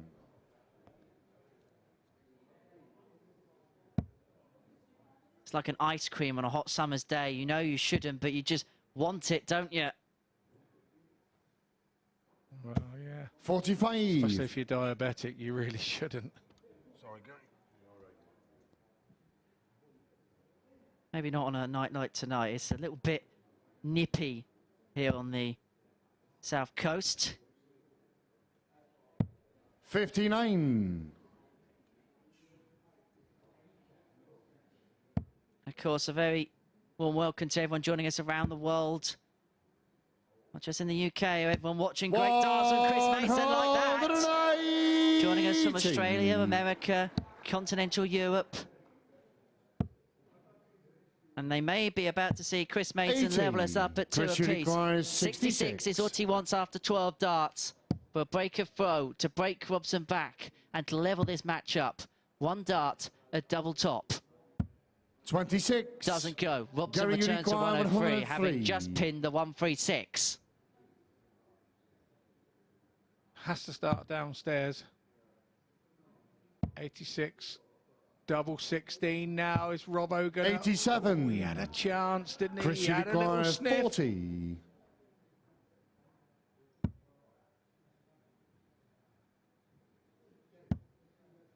Double 10. Yeah, But that's game Mason short won't in the give fourth Robson leg. another opportunity. Chris Mason. And just like in the first semi-final, we are going to go into the long Fifth leg is legs. Chris to throw It's first. a best of 3 for the Game final. on. Nobody giving an inch. This is what I love about darts. 96. It doesn't have to be those 100 averages to be an interesting game. It's just got to be nip and tuck and keep you on the edge of your seat. That's the love of this game. 100.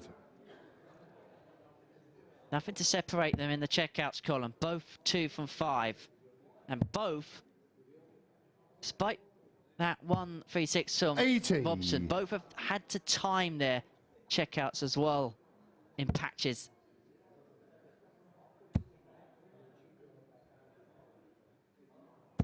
100. Tried to blast his way through there. But the ton. It's yet again a good score from Robson. 121. Superb recovery from Mason there after that one with the first dart. 100. Advantage Mason in the 5th. 6 on 2 and 4 to open up a 3-2 lead. He just will not go away, Mason, will he? 180. His third 180 of the match, and how crucial is that going to be in the outcome? It's left him on double 12 Chris after Uniquire, 12. 24.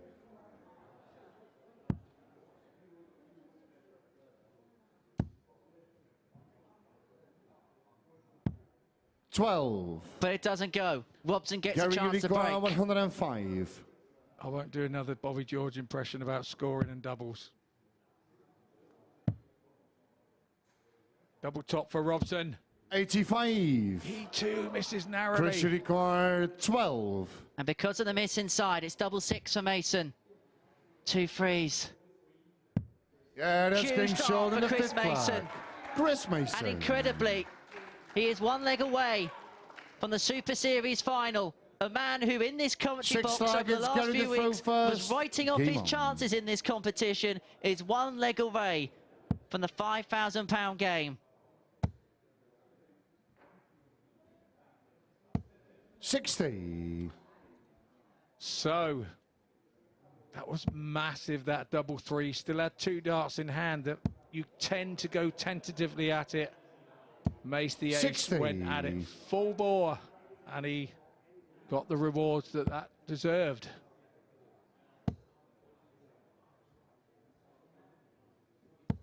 $100. Robson will rue that dart at tops if he loses this match, but these are the fine lines. This is what happens in every game of darts, up and down the country, up and down the world, Monday 57. night, Wednesday night, Friday night or county.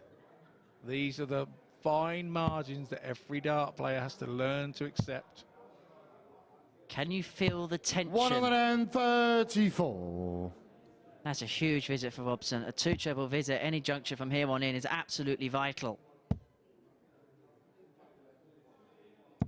60. And Mace goes trebleless. Right at the wrong time for him. But he'll be thinking, I've got the throw. 140. So Robson is potentially 2 darts away from sending us the distance in this second semi-final. 100. Gary Uruguay, 67. 67. He just doesn't go away, Robson, does he? So 67 now. Will he go 18 for 32? Yes, he does. And here comes 32. 35. It's the width of a wire away. Mason has to pile the pressure on. Just has a quick look across at his score. He'll stay there. 134. What a big visit. Gary Uruguay, 32. Robson favourite with 32. Yeah, that's game short in the 6th leg. Gary Robson.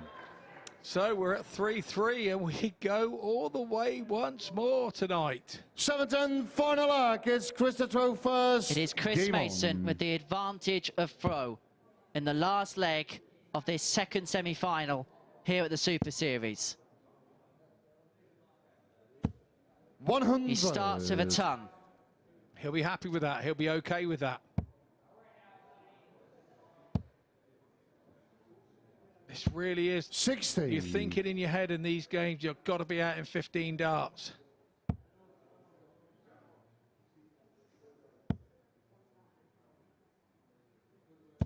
$60. You get the sense of the minute a treble a visit will do.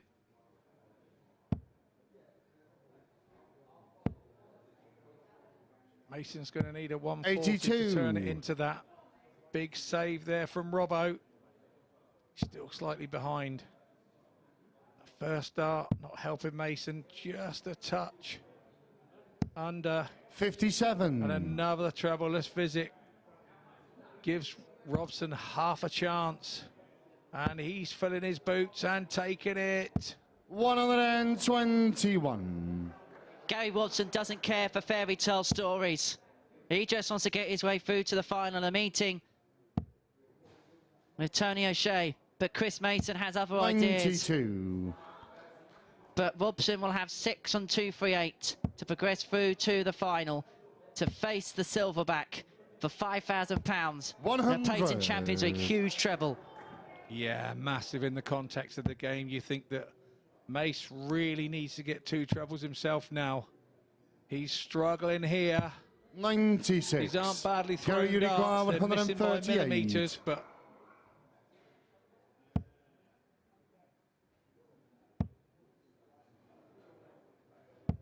94. Chris Uruguay, 96. 96 for the match, for the final. Went double 18 for double top. And so Gary Robson returns Gary, you require 44 to take himself into the final to face Tony O'Shea for the £5,000 top prize and the place in Champions Week. Double 8. 28. And it doesn't go. And so Chris Mason is on the verge of the 40. final. This could begin to become one of the dancing stories of 2022. One of these stories of the Super Series, because Mace the Ace is into the final.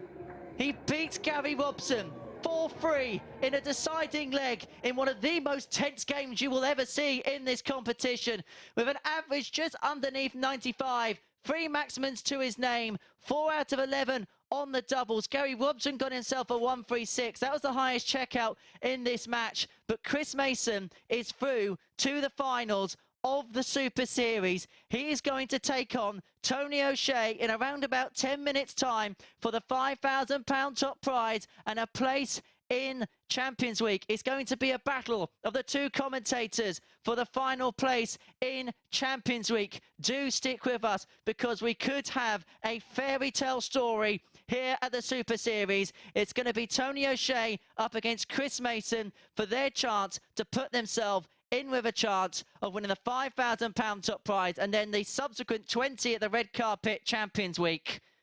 Goodness me. Take a breath, everyone. Take a breath. It has been some night so far. There is still more drama to come. The final is O'Shea against Mason, and that's coming up in a few minutes' time. But first, Scott Mitchell is going to head up to the balcony. He's going to have a few words with Chris Murphy after this short break.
welcome back, and what a night it has been. A long night, Scott, I'm sure you're aware on your first night here, but it's because all the matches have been going 4-3, and we now do have our finalists, Tony O'Shea and Chris Mason. Incredible evening. Mason getting through 4-3, of course he did, but Gary Robson missed opportunity there, didn't he, to win the semi-final? He did, and he's downstairs. He said he hadn't thought about darts for a while, and he thought about those last 2 darts, which probably a mistake, not the time to be thinking, Gary. Chris Mason getting through. It's been an incredible week for him. It really is like Roy of the Rovers stuff, isn't it? He's been commentating. He said himself he's known as a commentator now. It's a lot of people in this audience watching at home won't even know him as a darts player, yet there he is in the final. No, very much so, and it's not like it's been a short time. It's been a long time for him in the competitive state, and also he's been a commentator that long. He's probably more than a broadcaster now than a pundit, because obviously he hadn't played for that long, so he'll have to go back now as like the darts pundit like me. Yeah, remarkable stuff. Well, Tony O'Shea has had an incredible night as well. Both players have been involved in 4-3s in every single match they've played, and O'Shea, that 9-dart shootout earlier on, a dead heat as well. I don't think anybody has got to a final in more tight circumstances. Chris Mason has a saying as a pundit, if your name's on pot. Do you think Tony's might be? Look, Tony's old enough to know that he thinks his name's on the pot. He's got away with murder this evening. They've been throwing banana skins at the gorilla, the silverback, and he hasn't slipped on one yet.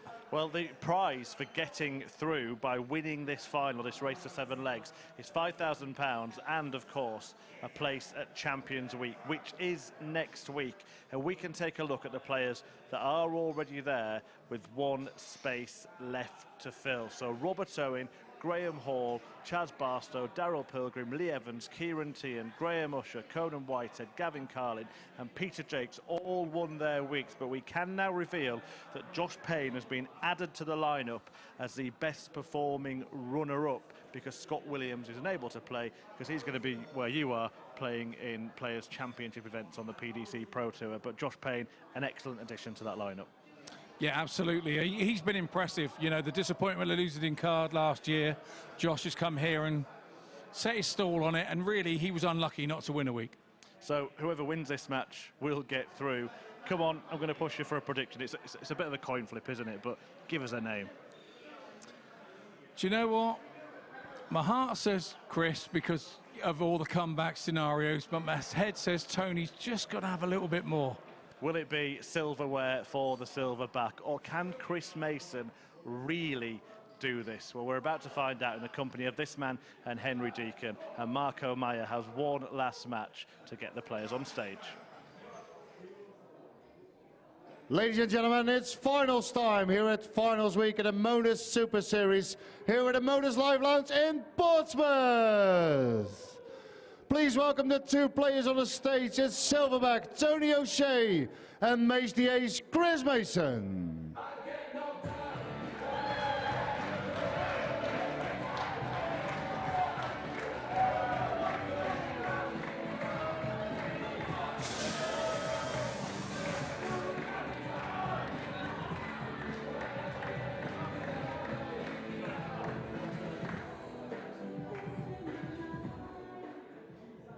The Super Series scriptwriters have given us some drama for the ages this evening.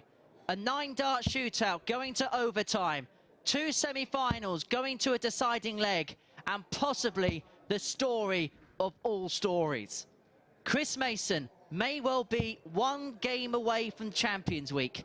He takes on Tony O'Shea. The winner will get the final spot in the darting dozen. And so, for Chris Mason, the 52-year-old from Bristol, the 2-time former World Championship semi-finalist, is a game away from qualification.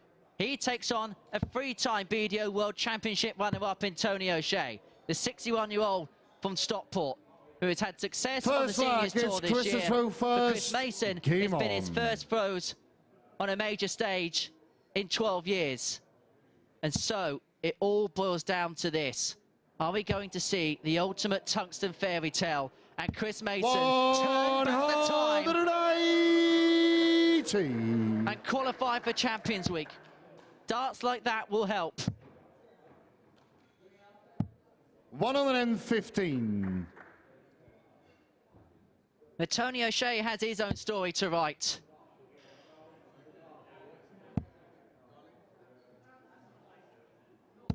$66.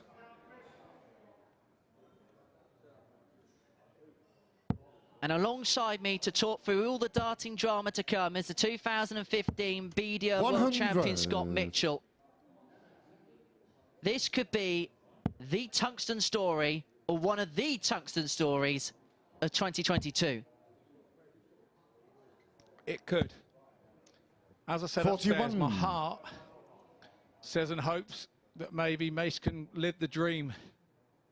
But my head says Tony has the head 60. for it. Now, just a reminder for those of you joining us on Sporty Stuff TV, we will be leaving you very shortly. So head over to the MODUS Super Series YouTube channel to watch this final unfold and possibly watch a moment of history in this tournament.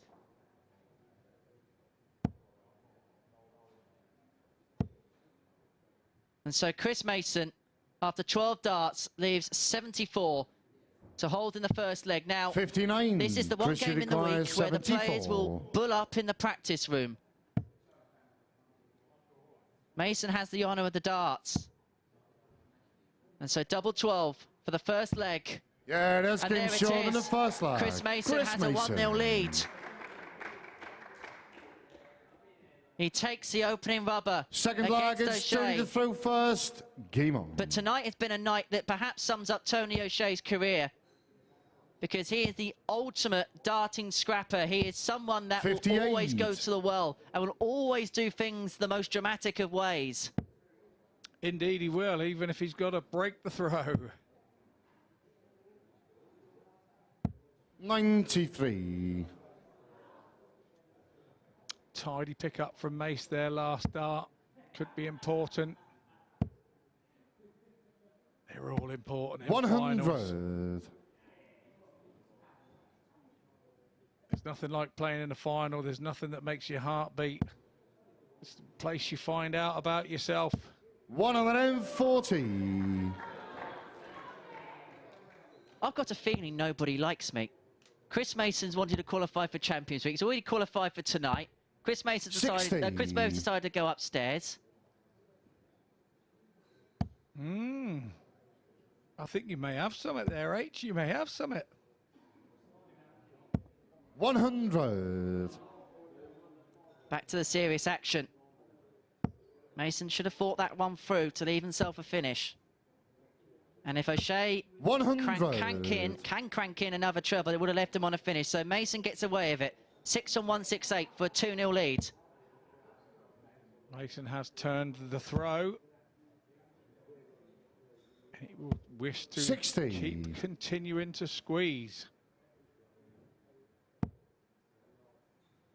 That's a good start from O'Shea. That's a good second dart. 159. And that is Chris probably the perfect 108 third dart as well. Talk about timing. Treble 16 will give him a dart at tots for 2-0. 88. Tony, you require 24. And so O'Shea returns to 24. He's crafted this opportunity out. Yeah, that's game short in the second leg as well. Tony O'Shea.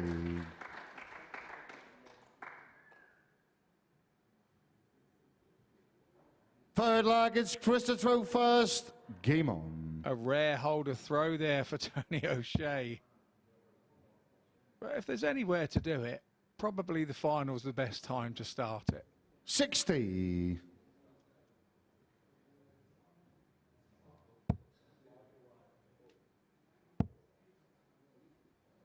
And possibly that 159 could be the shot that changes everything, because Chris Mason looked as if he was rolling his way into a 2-0 lead. But have a look at this for a response. Because to every single setback this week, Chris Mason has found an answer. And a way. Without doubt, he's found a way. 81. O'Shea just drops that one into the one, making life a little more difficult. It's just one leg at a time. 100. Ace will be happy with that on throw. 140 here would have put Tony back in the mix. 70. Chris, you require 161. So it's 161 for Mason. And as a lead, it's these as well. He'll be going down now. Will he go 45? 137. Oh, the perfect setup that we saw from Tony O'Shea in leg 2 has just been matched by Mason in leg 3. How'd you like them darting apples? 45. Chris, you require 12 after 24. 12. He's got 6 at this. He only needs Yeah, the that's one. game That's short a in the 13 third dart leg. leg. Chris Mason. And what a time and what a place to do that. He's averaging 103.5. Forward He's leg, it's 2-1 Tony up. to throw first. Game on. He's halfway there.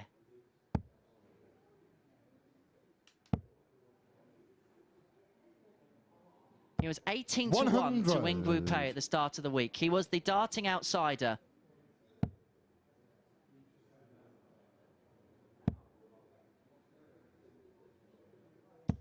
$85.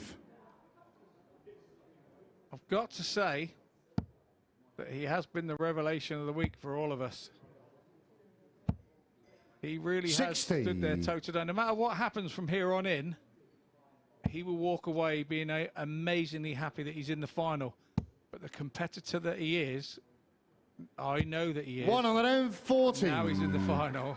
He will definitely want to win it.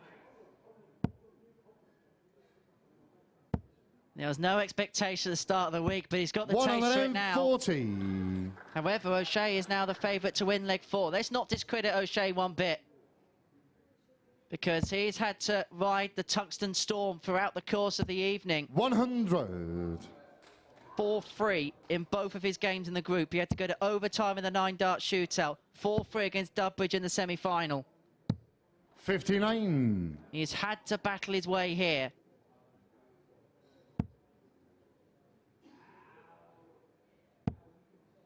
When you're thrown in this situation, Mason would have gone to the board 66. 140 there. Tony, you require 142.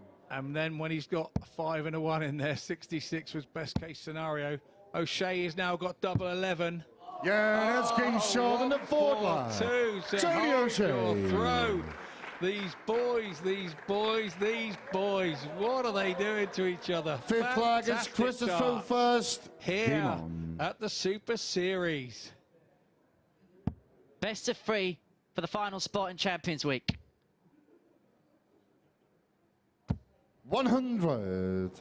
You cannot script this. Now, just to remind you, if you are joining us on Sporty Stuff TV, switch over to the MODUS Super 60. Series YouTube channel, because you do not want to miss the thrilling conclusion to week 12. This is going down to the wire, to the very last dart. 100. And tons of everything at the minute.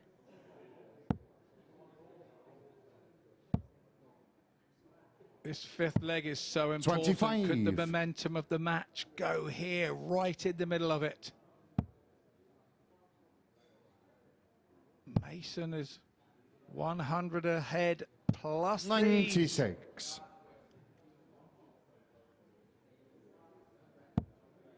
O'Shea hasn't really made a real attack on the Mason throw so far in this match. That 1-2-1 could change that metric if Mason comes up dry with this visit. And he's not going to do that. Once again, 105. Mason, we're seeing his bounce back ability after that one superb 1-4-2 from Tony O'Shea. 95. Chris, you require 100. So here we go. It's Mace now 72. Will he go across to the 12? Or he's going to... He stayed there. Double 10. 90. I do apologise there. Don't know why he'd gone for a 12. I don't know why I was thinking there. Need my maths, Scott. 140. Chris, you require 10. Double 5.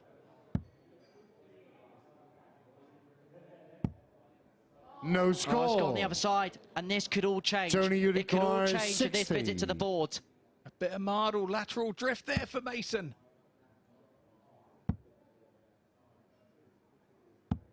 40. Chris, you require 10. First start hampered the other two there from Tony. You can hear the crowd oohing and ahhing. Is that affecting the players? It's double 2. 8. It didn't look Tony, likely. you required 20. It didn't look likely. And O'Shea, whose mantra all night has been to break, could get his biggest one of the evening here. That's a blocker. No That's a blocker. score. And Mason's in the madhouse. Chris, you required 2.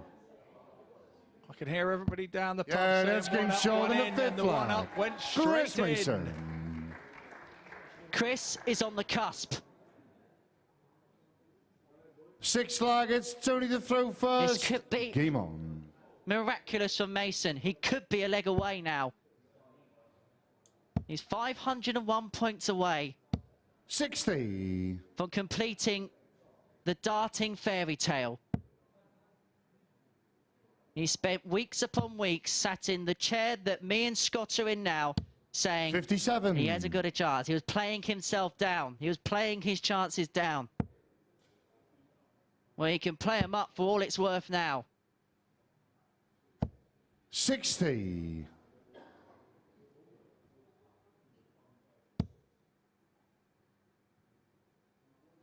Two visits of 60 from O'Shea. 45. And two lackluster visits from Mason, it has to be said. The tension, you can feel the tension in their arm. 77.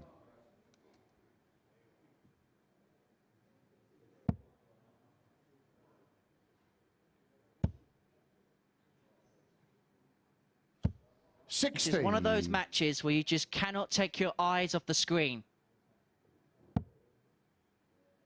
Because you never know what's going to happen next. 140. Sometimes the pictures speak more than the words, Henry. 100. Tony, you require 164. Seeing is believing. 6 and 164 for O'Shea. 96. Good turn a corner there from O'Shea.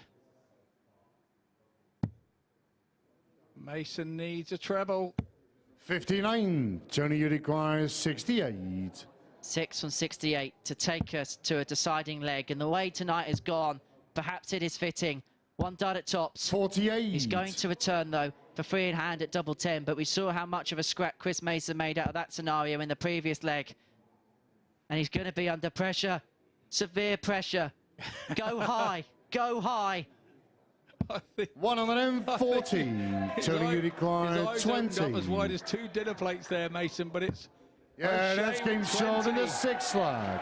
Tony O'Shea. And so it all comes down to this.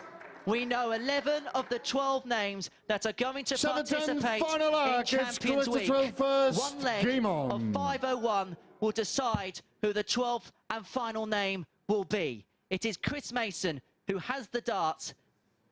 And if he holds, he will be there. 60. For O'Shea, he'll have to do something that he's done quite a lot this evening, and that is break. 41. O'Shea's darts in this match have been under the treble 20, which don't help him with the angle of dart. Mason's 100. right in there, and he'll be happy with that ton at this stage. There we go, O'Shea again, just under. And he floats that one past it. 100. I do wonder why he doesn't move with that blocker in the way. But Tony knows a way by. Far be it for me to tell him. He's been doing it for years, and Mason is just doing the same. 100. Trebles are like gold dust right now. And every single treble is being roared on in the crowd. 100. Another huge ton. It's an exchange of them at the minute. 4 in succession. But that's a timely slip, an untimely slip for Chris Mason. That's a great recovery, second dart. Oh, 65. that's unlucky. That's the worst possible time for a bounce out. I don't think it hit a wire. I think it hit the other dart. It was a dart on dart out, I think. 140. And it's been punished to the hilt. Mason needs something big, needs something inspired. He needs a treble now. He needs a treble with this last dart. 60. And so Tony O'Shea 120. wants Shanghai for Champions Week.